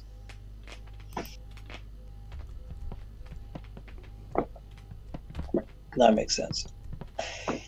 And I mean, this is the classic problem of any adventure game. At a certain point, the player will not know how to progress in story because the puzzle solution just slips somehow. And then you go around and then you try various objects on the thing that you need to fix. We haven't tried turning on the projector. That's a clue we could use.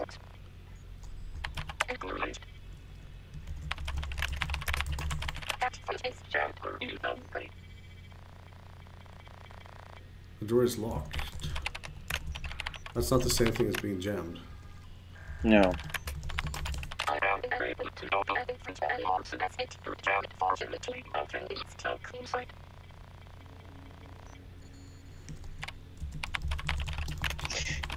But try the projector. Okay, yeah. I'm just gonna finish.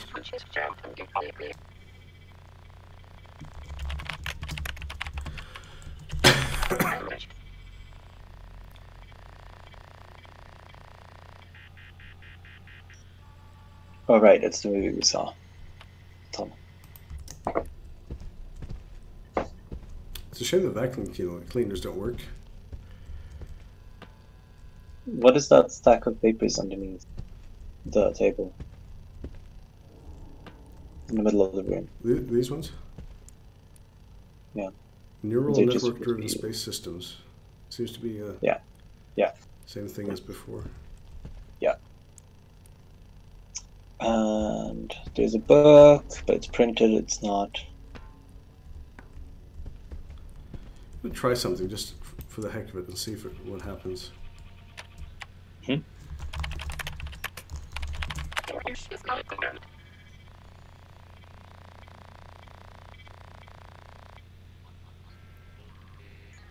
Just turning off the lights to see if there's anything becomes obvious in different lighting. I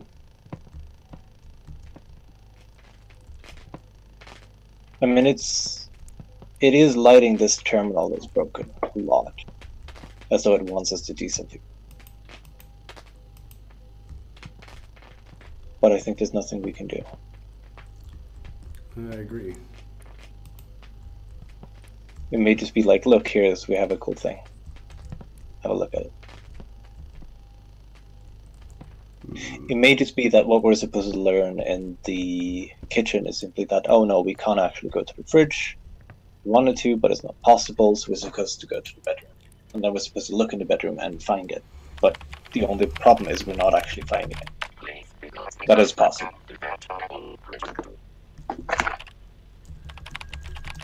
Let's see.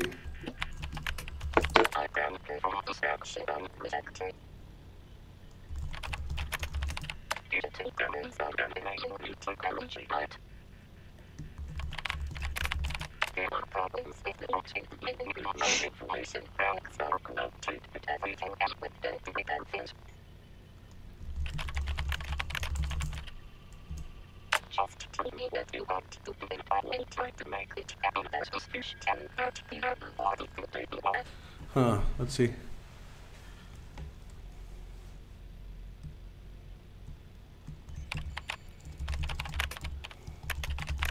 Can we heat up the fish tank?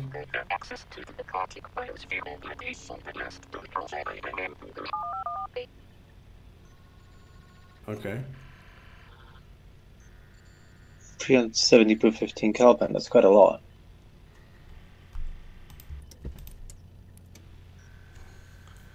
Yeah, that's somewhere around...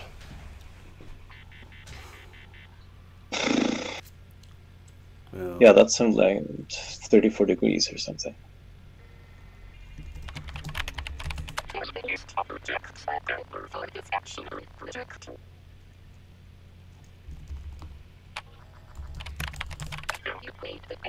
Try pool table.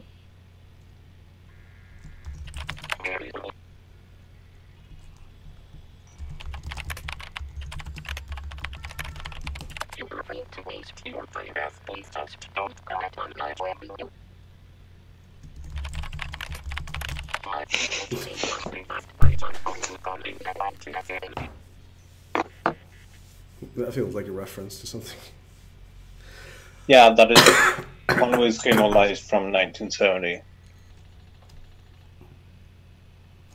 So it's quite famous because with very simple rules it generates very complex, at the time supposed lifelike behavior from a pure automata. So I'm feeling like there's not much in here for us to do at the moment. No, I agree. I feel that the game has been strongly telling us the problem is solved in the living room. And that's just where we... No, not the living room, the bedroom. And that's where we need to go.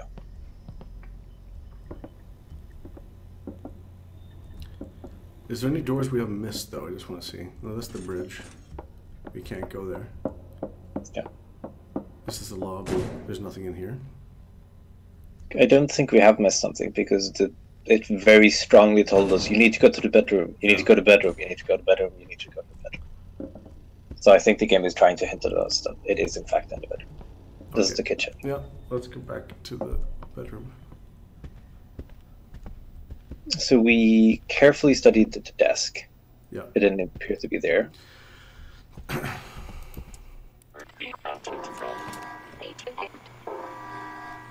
Yeah, now we triggered something. Okay.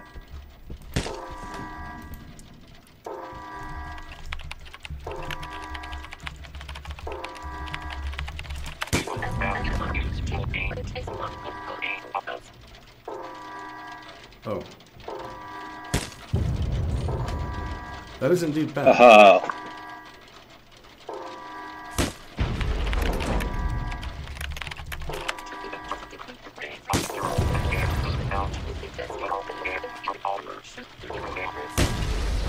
Uh-oh.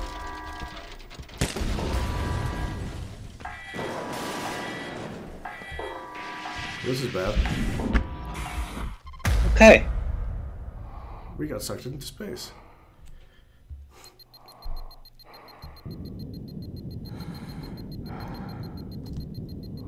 Something actually happened.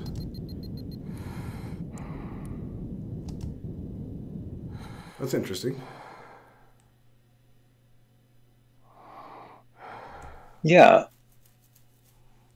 So I wonder what it was that triggered that. I think it was stuff like falling into us. Now, the last time I followed that little the icon, I'm a little curious to see what happens if you don't. Oh, yeah. Most likely you're going to have a boring experience, and then it's going to tell you need to follow the icon. That's what I think is going to happen. Okay. Yeah, probably. Or it's going to let you go out in the wrong place and just like die because you run out of oxygen. But I don't think this game has a die mode, or I haven't seen it yet, so maybe not. Oh, what happens when you bump into that thing? Oh, you can't. Where? It was glitches through me. Oh, okay. Yeah, that makes sense. I really want to know what it is, though. It was scanning for a while, wasn't it? Yeah, it's making a scanning kind of noise.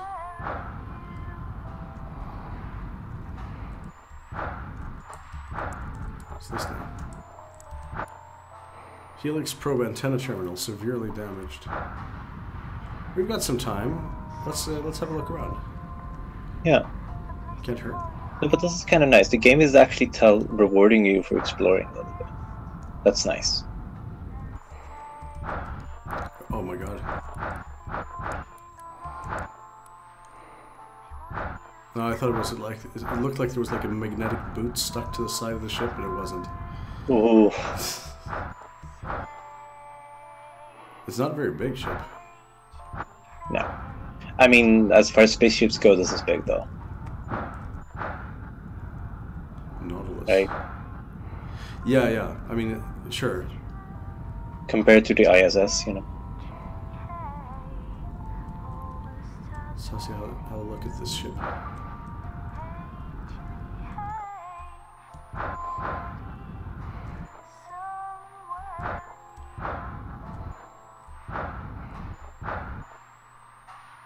So there's a different entrance here. Does it open? Is the question. Yeah, that's probably... There's no terminal, so presumably not. No, I don't think so. Especially since the only airlock terminal nearby was severely damaged. I think I like the way they handled this situation where you have this entire spaceship to explore. Yeah. But they also have a narrative reason why you can't go anywhere else because everything is severely damaged. And then it's showing you at all times this is the direction you need to go. So you're never going to be lost. Well, I guess so you can explore as much as you want. And it's not going to make you feel, I have no idea where I'm going. I guess I'll go back. So it shows you literally to the one terminal that's still functioning. Who are you?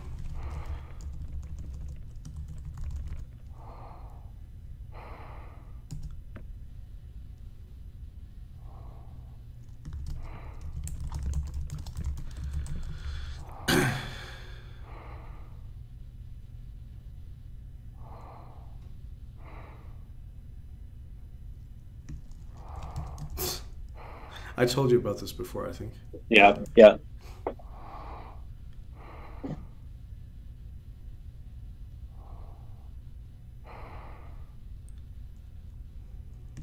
Kaizen. Kaizen 85.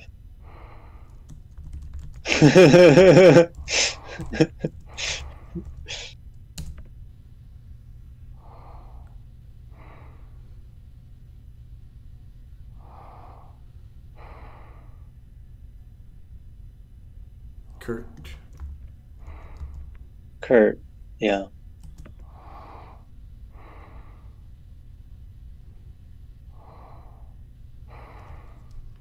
Very paranoid. I get the impression that the computer was unhappy that you lived. Really? I don't get any audio cues, but just from the text, yes. Man, that is creepy. Now we're just gonna wait until everything stabilizes. Or maybe I have to tell the computer to close the door, actually. Yeah. Yeah, you do.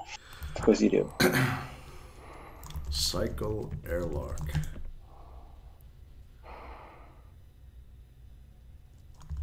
Close airlock.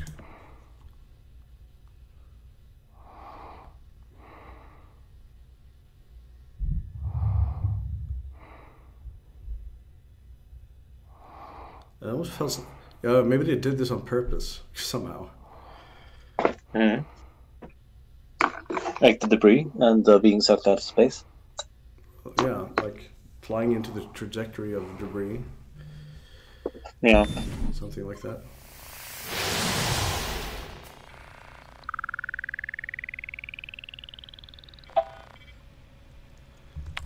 Disable gravity.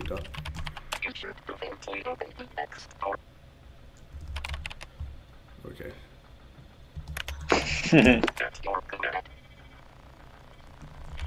Thank you. So, my question, how did this getting ejected from space happen last time? Same way. Were you equally lost last time? No. Well, I wasn't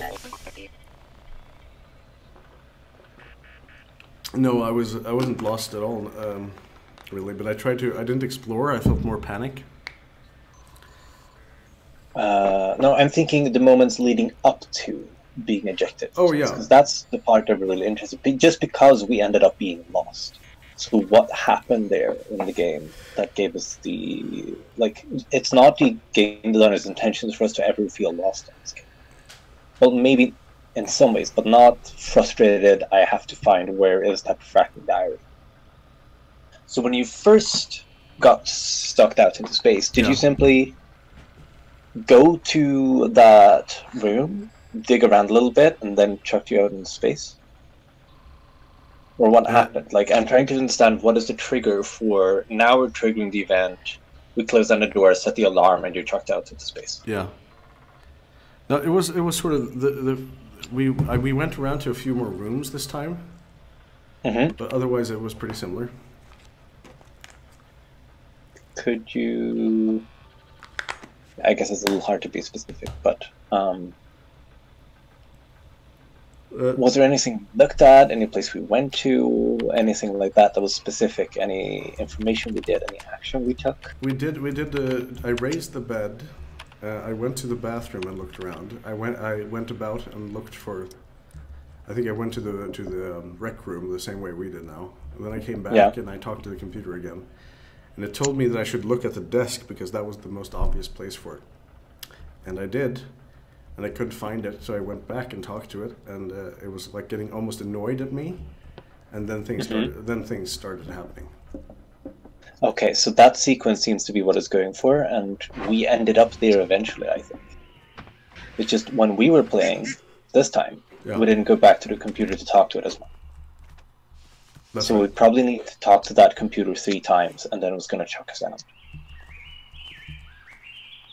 Nautilus window durability calculations. It's very dark in here. Yeah. Technical drawing of a helix probe hitting a window. Sound familiar? Oh, remember? The helix probes were in control by the ship, the station. Oh, where were they? Oh yeah, they were. And there's a paper crane. So someone else was also chucked out here, and because there's a paper crane, we know it was Niddy. We're not the first person to be given this treatment. No, does not feel like it.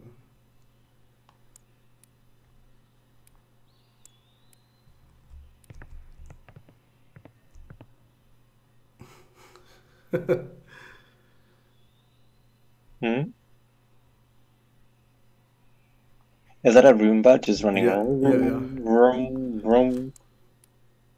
I wonder what his mood is. Excited? Probably stressed? Probably thrilled. It's racing. Yeah. So I'm looking at these because excited. There might be one that has a clue on it, but you never know. This is very much a game that is like about looking at everything. Yeah. Let's see. I mean, the genre of this game is literally an adventure game, right? Looking around at stuff until you find information, then you look around and then you type the right thing. Instead of like I put object on object, it's I type the thing. That's how you solve problems. And then you need to do some mini puzzles sometimes. And that is the basic trope, the basic modus operandi of a player in a adventure game is you just go around and look at everything. And it's also a genre of games that teaches you that every last little detail could be the detail you need. Totally. Which is interesting in a lot of ways, but also has the drawback that sometimes it's just really frustrating when you feel you have to look at every last thing. Like, you have to look at every last little...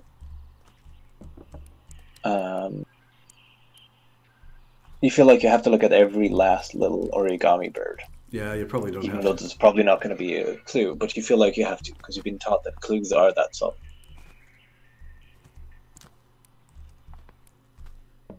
Let's see now.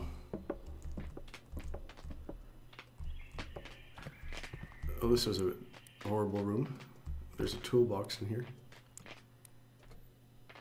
Some more paper things.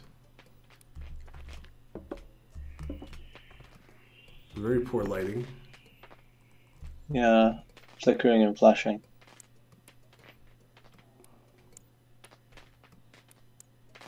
almost like they didn't, were not expected to. Dead seeds detected.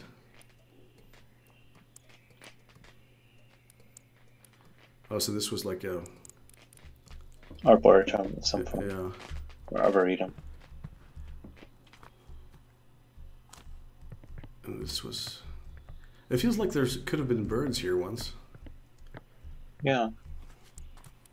Now it's just paper cranes. Yeah, mostly. Safety mechanisms and AI systems. Mm-hmm. Mm-hmm.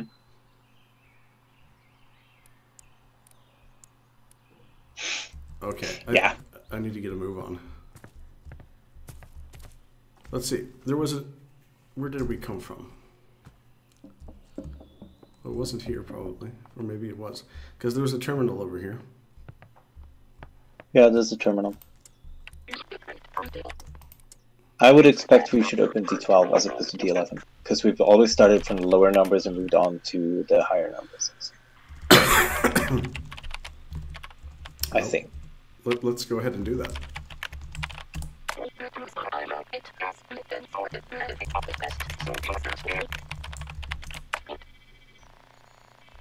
What? Opening blinds? Oh, nice. That's a little better.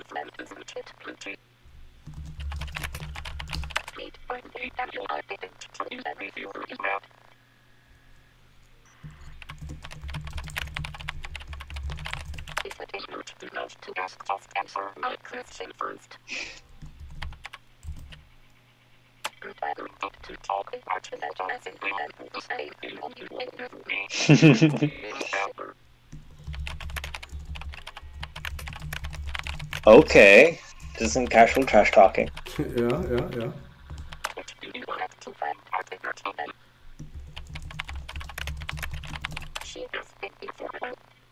Who is she? Yeah, exactly.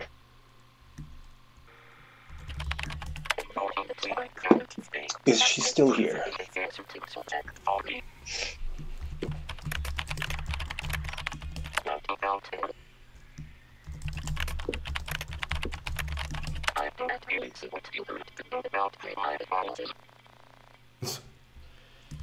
Where is Anway?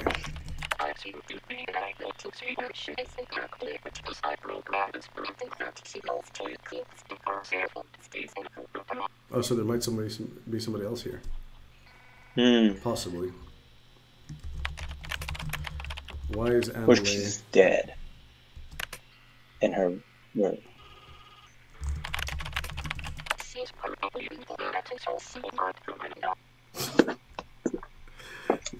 Nice. Why is she cruel?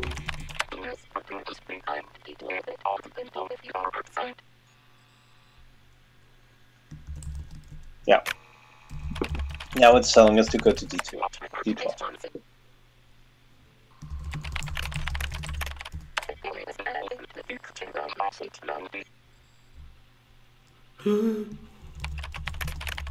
Oh.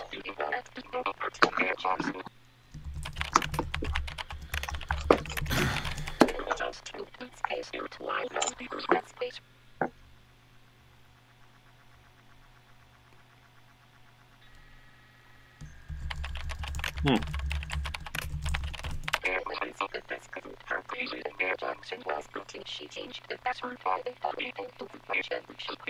I grabbed Rome for Miss Johnson and react.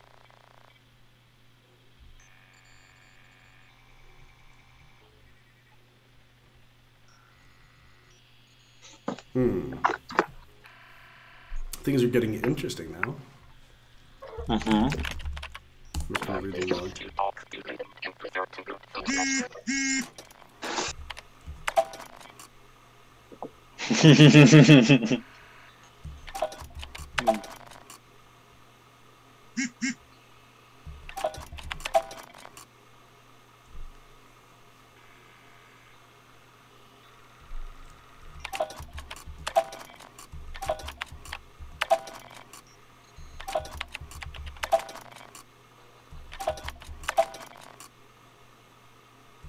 lot of watering going on. Yeah, it's a garden after all. So Anela is also using the profiler? Yeah, it seems like it.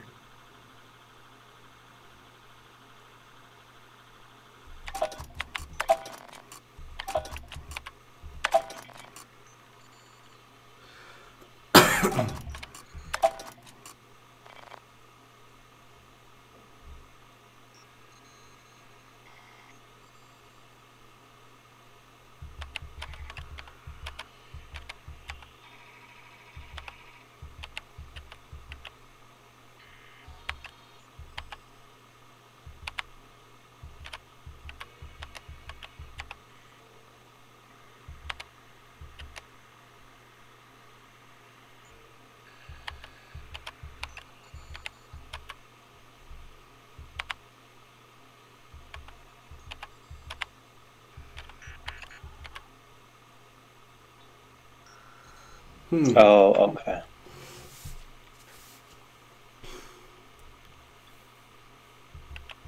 So now we know who Crew 1 and Crew 2 is. Yeah. Crew 1 is Nandi. Crew 2 and Crew 2 is Anela.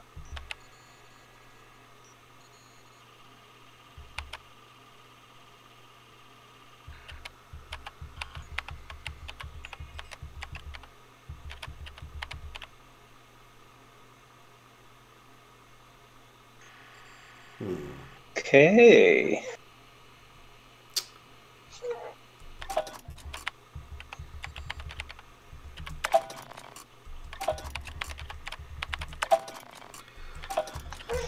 This is This interesting. game is super interesting. Yeah.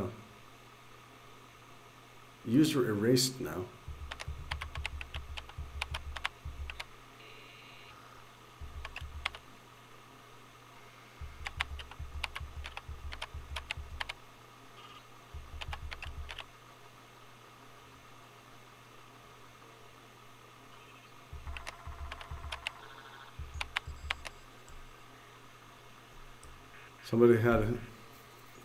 Somebody ran out of paper. Almost, yeah.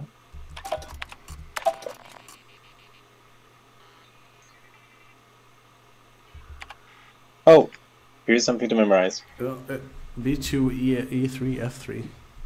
Those B2, are E3, F3. those are piano notes, I think. Yeah, that's true.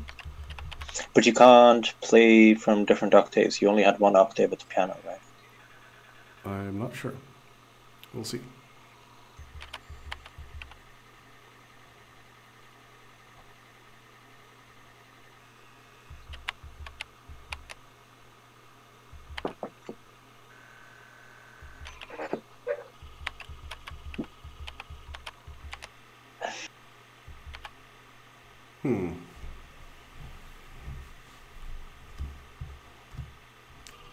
Oh, sorry. Just go outside and check the antennas, okay? Oh, this is pretty incriminating. Yeah.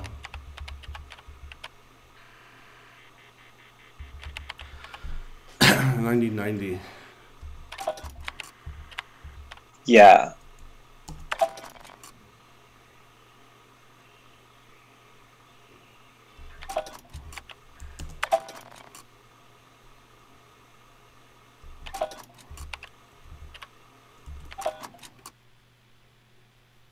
You know what could be another thing that happened? No? If I were to put a twist on this one, it's not an LA who is the murderer, it's of course the AI. Because the AI could probably also move the ship. Because this dialogue is so incredibly incriminating that the game wants us to believe Anelli did the killer. Or maybe it just wants to set up this nemesis. It could be like either the game could be going for a twist, like very, what is this? Very Agatha Christie style. Like the first character you introduce to immediately before you know there's a problem is the one that turns out to be the killer in the end. Like that classic trope to set up a twist in the game. Or it could be that they're just trying to give us a nemesis. That like, it turns out there's actually one more person in here who's a murderer and now our nemesis. Could be doing that. And oh look, they gave us that note, so I don't have to remember that sequence for you. Yeah, they put it. Let's see, autonomous.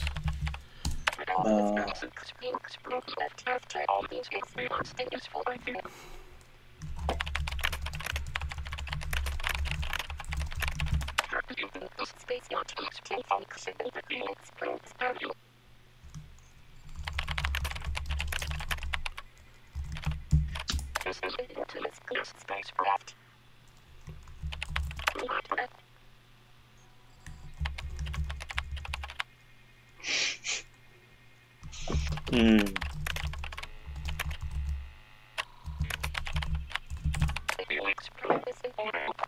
Yes, okay.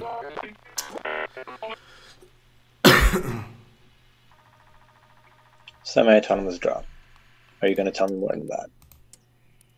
Nope. No.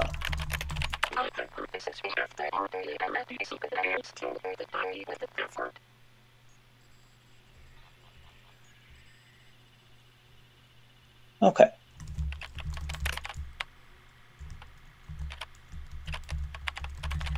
What do you want to discover about me?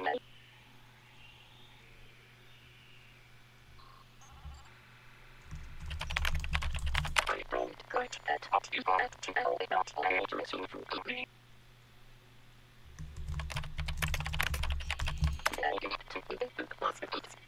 Oh? Great workplace with better talk about that you want it as much as it does for you.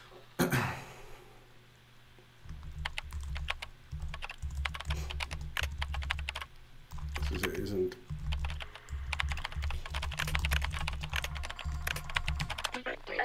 Transport Space Rooms Corporation founded by Emily Johnson in Albert High. Oh. Johnson ever liked you and you had everyone to ceramic calls on that great amateur.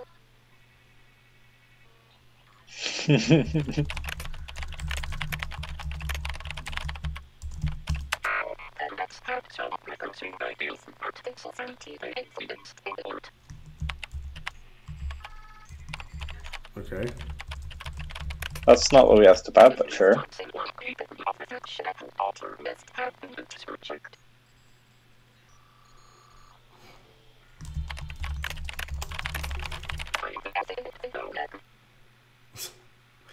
Well. Okay. Okay. That is an answer.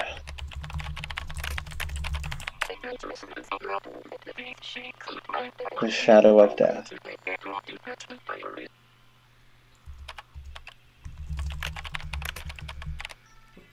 I shall not fear death.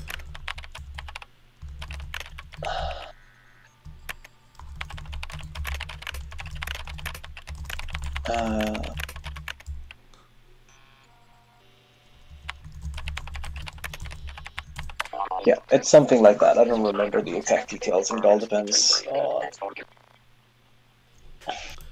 Let's which ask. translation you use. You're gonna ask him to open door. Open door 12.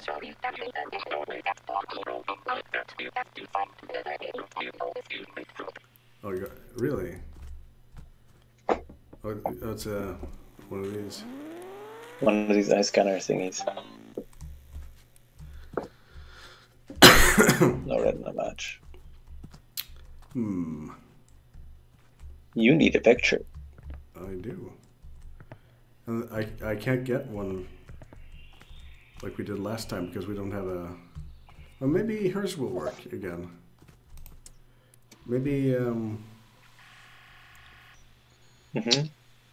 Nandy's eye will work again. Last time you used the memory profiler to execute the program written by Mr. Russell, but this program is the original's kernel to be adjusted and non-projectile numbers attacked. Oh, okay. Well, never mind then.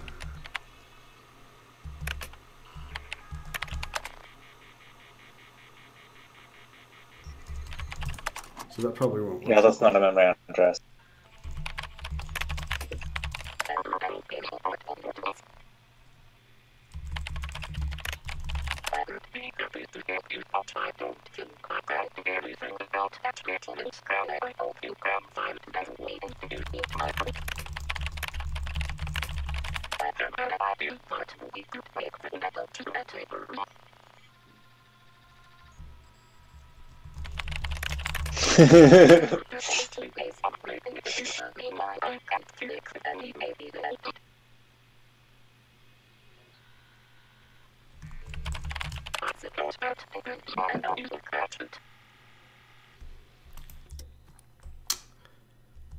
Break the window. You mean you would, that would be like the skylight.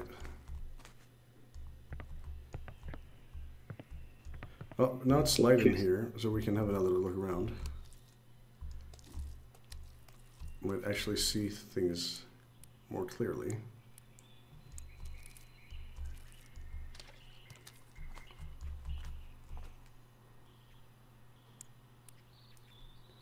A box of screws. You also have a bunch of tools lying around. Yeah, somebody was definitely fiddling with this. With this probe. Yeah.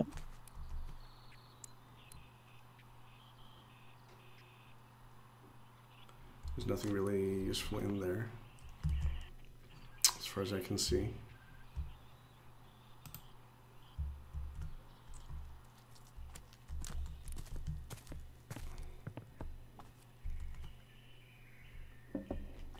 And now there's light in here. Isn't this where we came from? No, this no, is it's not. No, this is the dark room that we were inside where we couldn't see anything. Right. Dead potato roots. Nice.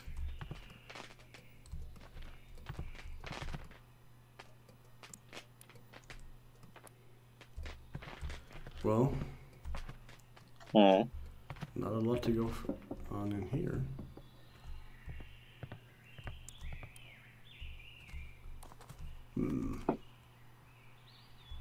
I think the first step is to locate which window we're actually talking. Yeah, yeah. And the idea is to get into her room, so presumably it ought to be a window nearby her room. So I'd start by looking around the door D12, because it's D12 we're trying to get in.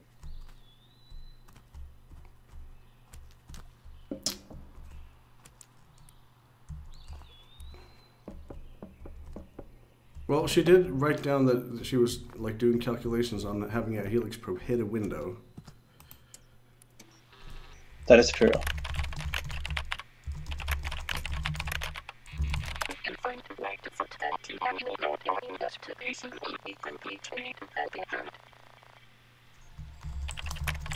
So probably have to begin out to research the probe intent and you will not know how you felt at setting.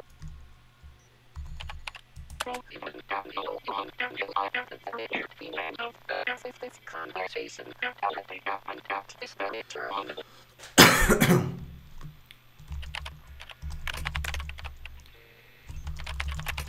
Well, first and foremost.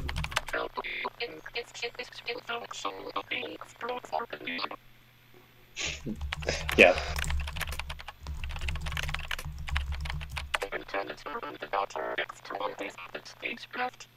Okay, so we have to go outside now.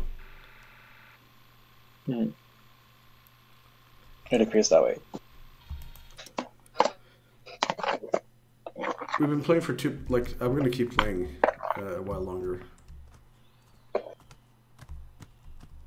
I think I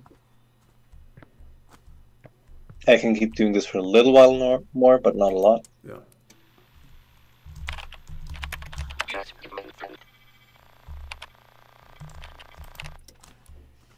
Oh, you're human friend now. Oh.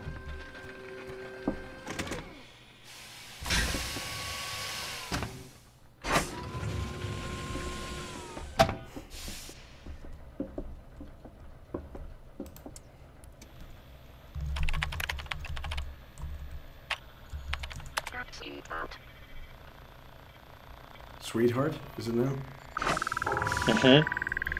Rapidly escalating.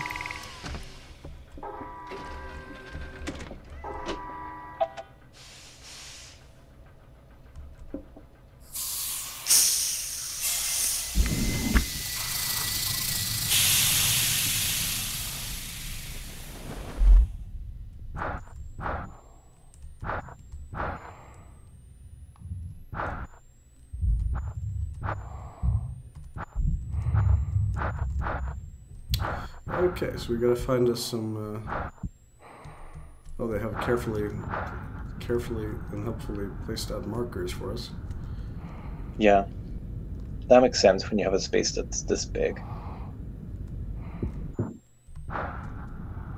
Like, can you imagine having to search through this entire area in the same way you search through those rooms? Those would be the helix probes, I'm assuming. Guessing so, yeah. But it's a bit hard to get close to them, I have to say. I imagine the antenna is not on the helix. Was it on the ship instead? Yeah, because the indications are on the ship. Yeah, there's one.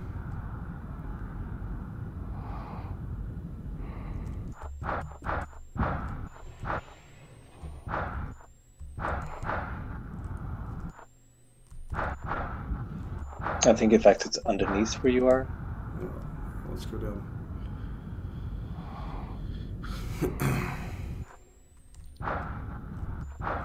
Or am I wrong entirely? I may be wrong entirely. It appears I am wrong entirely.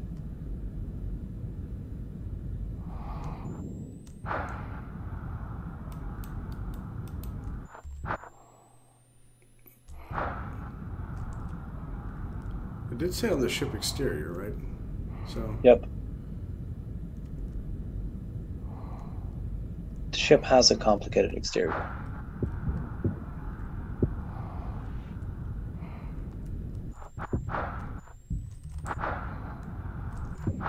Now it's underneath you. Or behind you. Oh, this is weird. But that's where we're trying to go.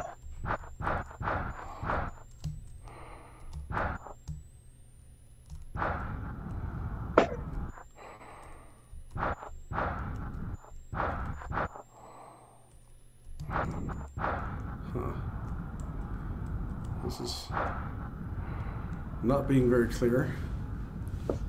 No. Okay. Could it be that there's like a level in between the two levels you're moving on?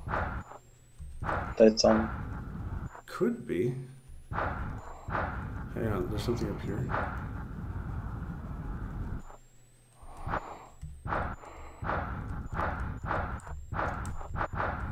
That terminal was busted last time. Oh yeah, that's right.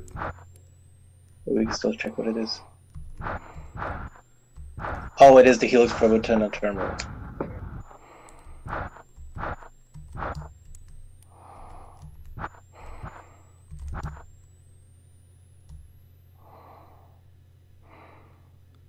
Severely damaged.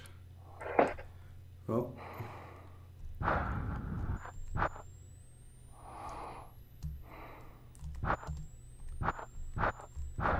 These are acting a bit odd, aren't they? Just hanging out over there.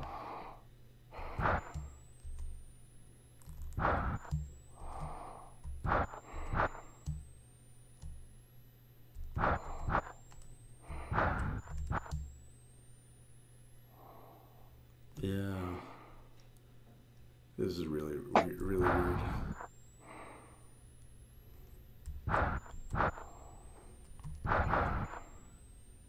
So like there's a scuff mark here. Yeah.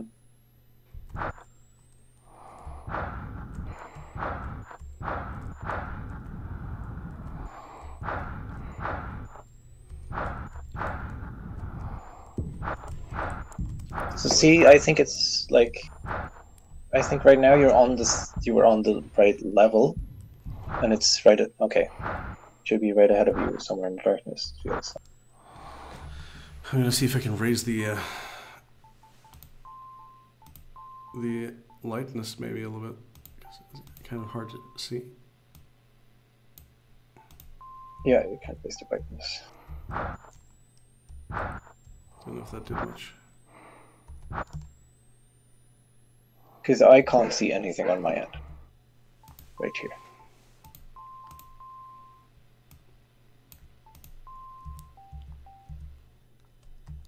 Did very, very, very little, unfortunately.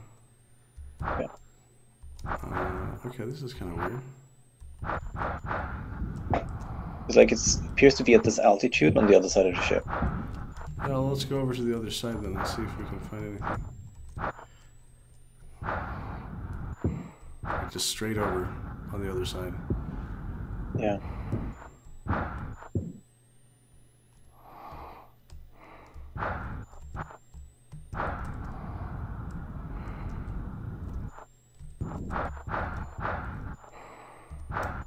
So it's like you should be like going inside something, but there's nothing.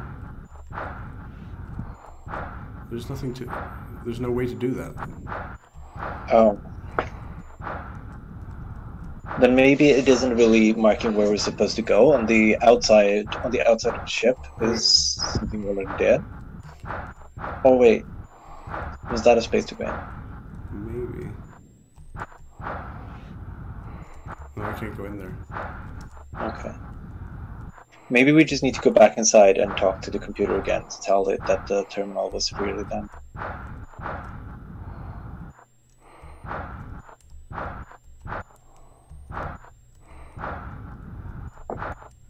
Oh, this is the bedroom. It's true.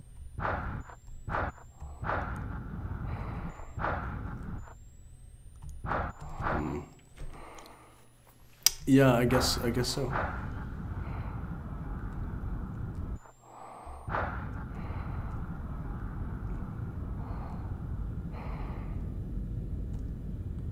This is where we came back in the last time too. Yeah. And the other door's not open. Oh well.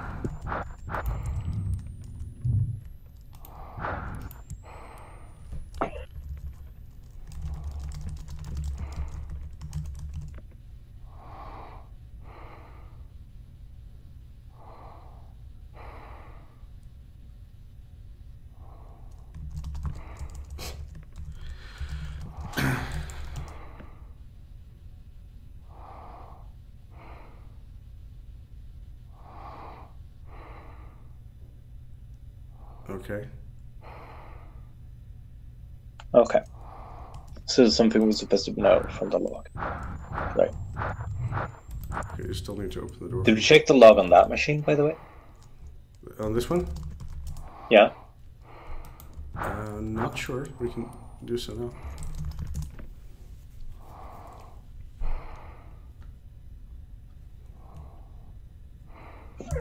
Yeah, I think we did. If it's the one where Nandi is trying to come back in. I think so.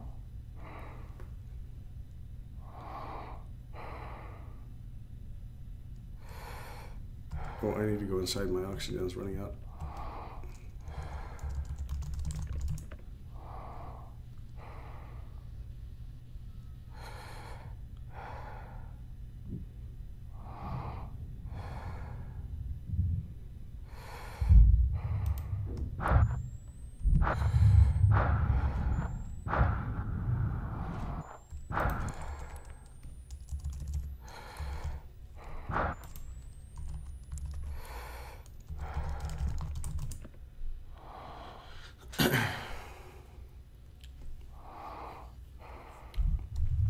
Yeah, I think we'll take a break in the stream about here. Does that sound okay? Yeah, that sounds good. Yeah. Thanks for joining me. You're welcome. And I'll talk to you later. I'm just going to go to bed for a while, actually. That makes sense.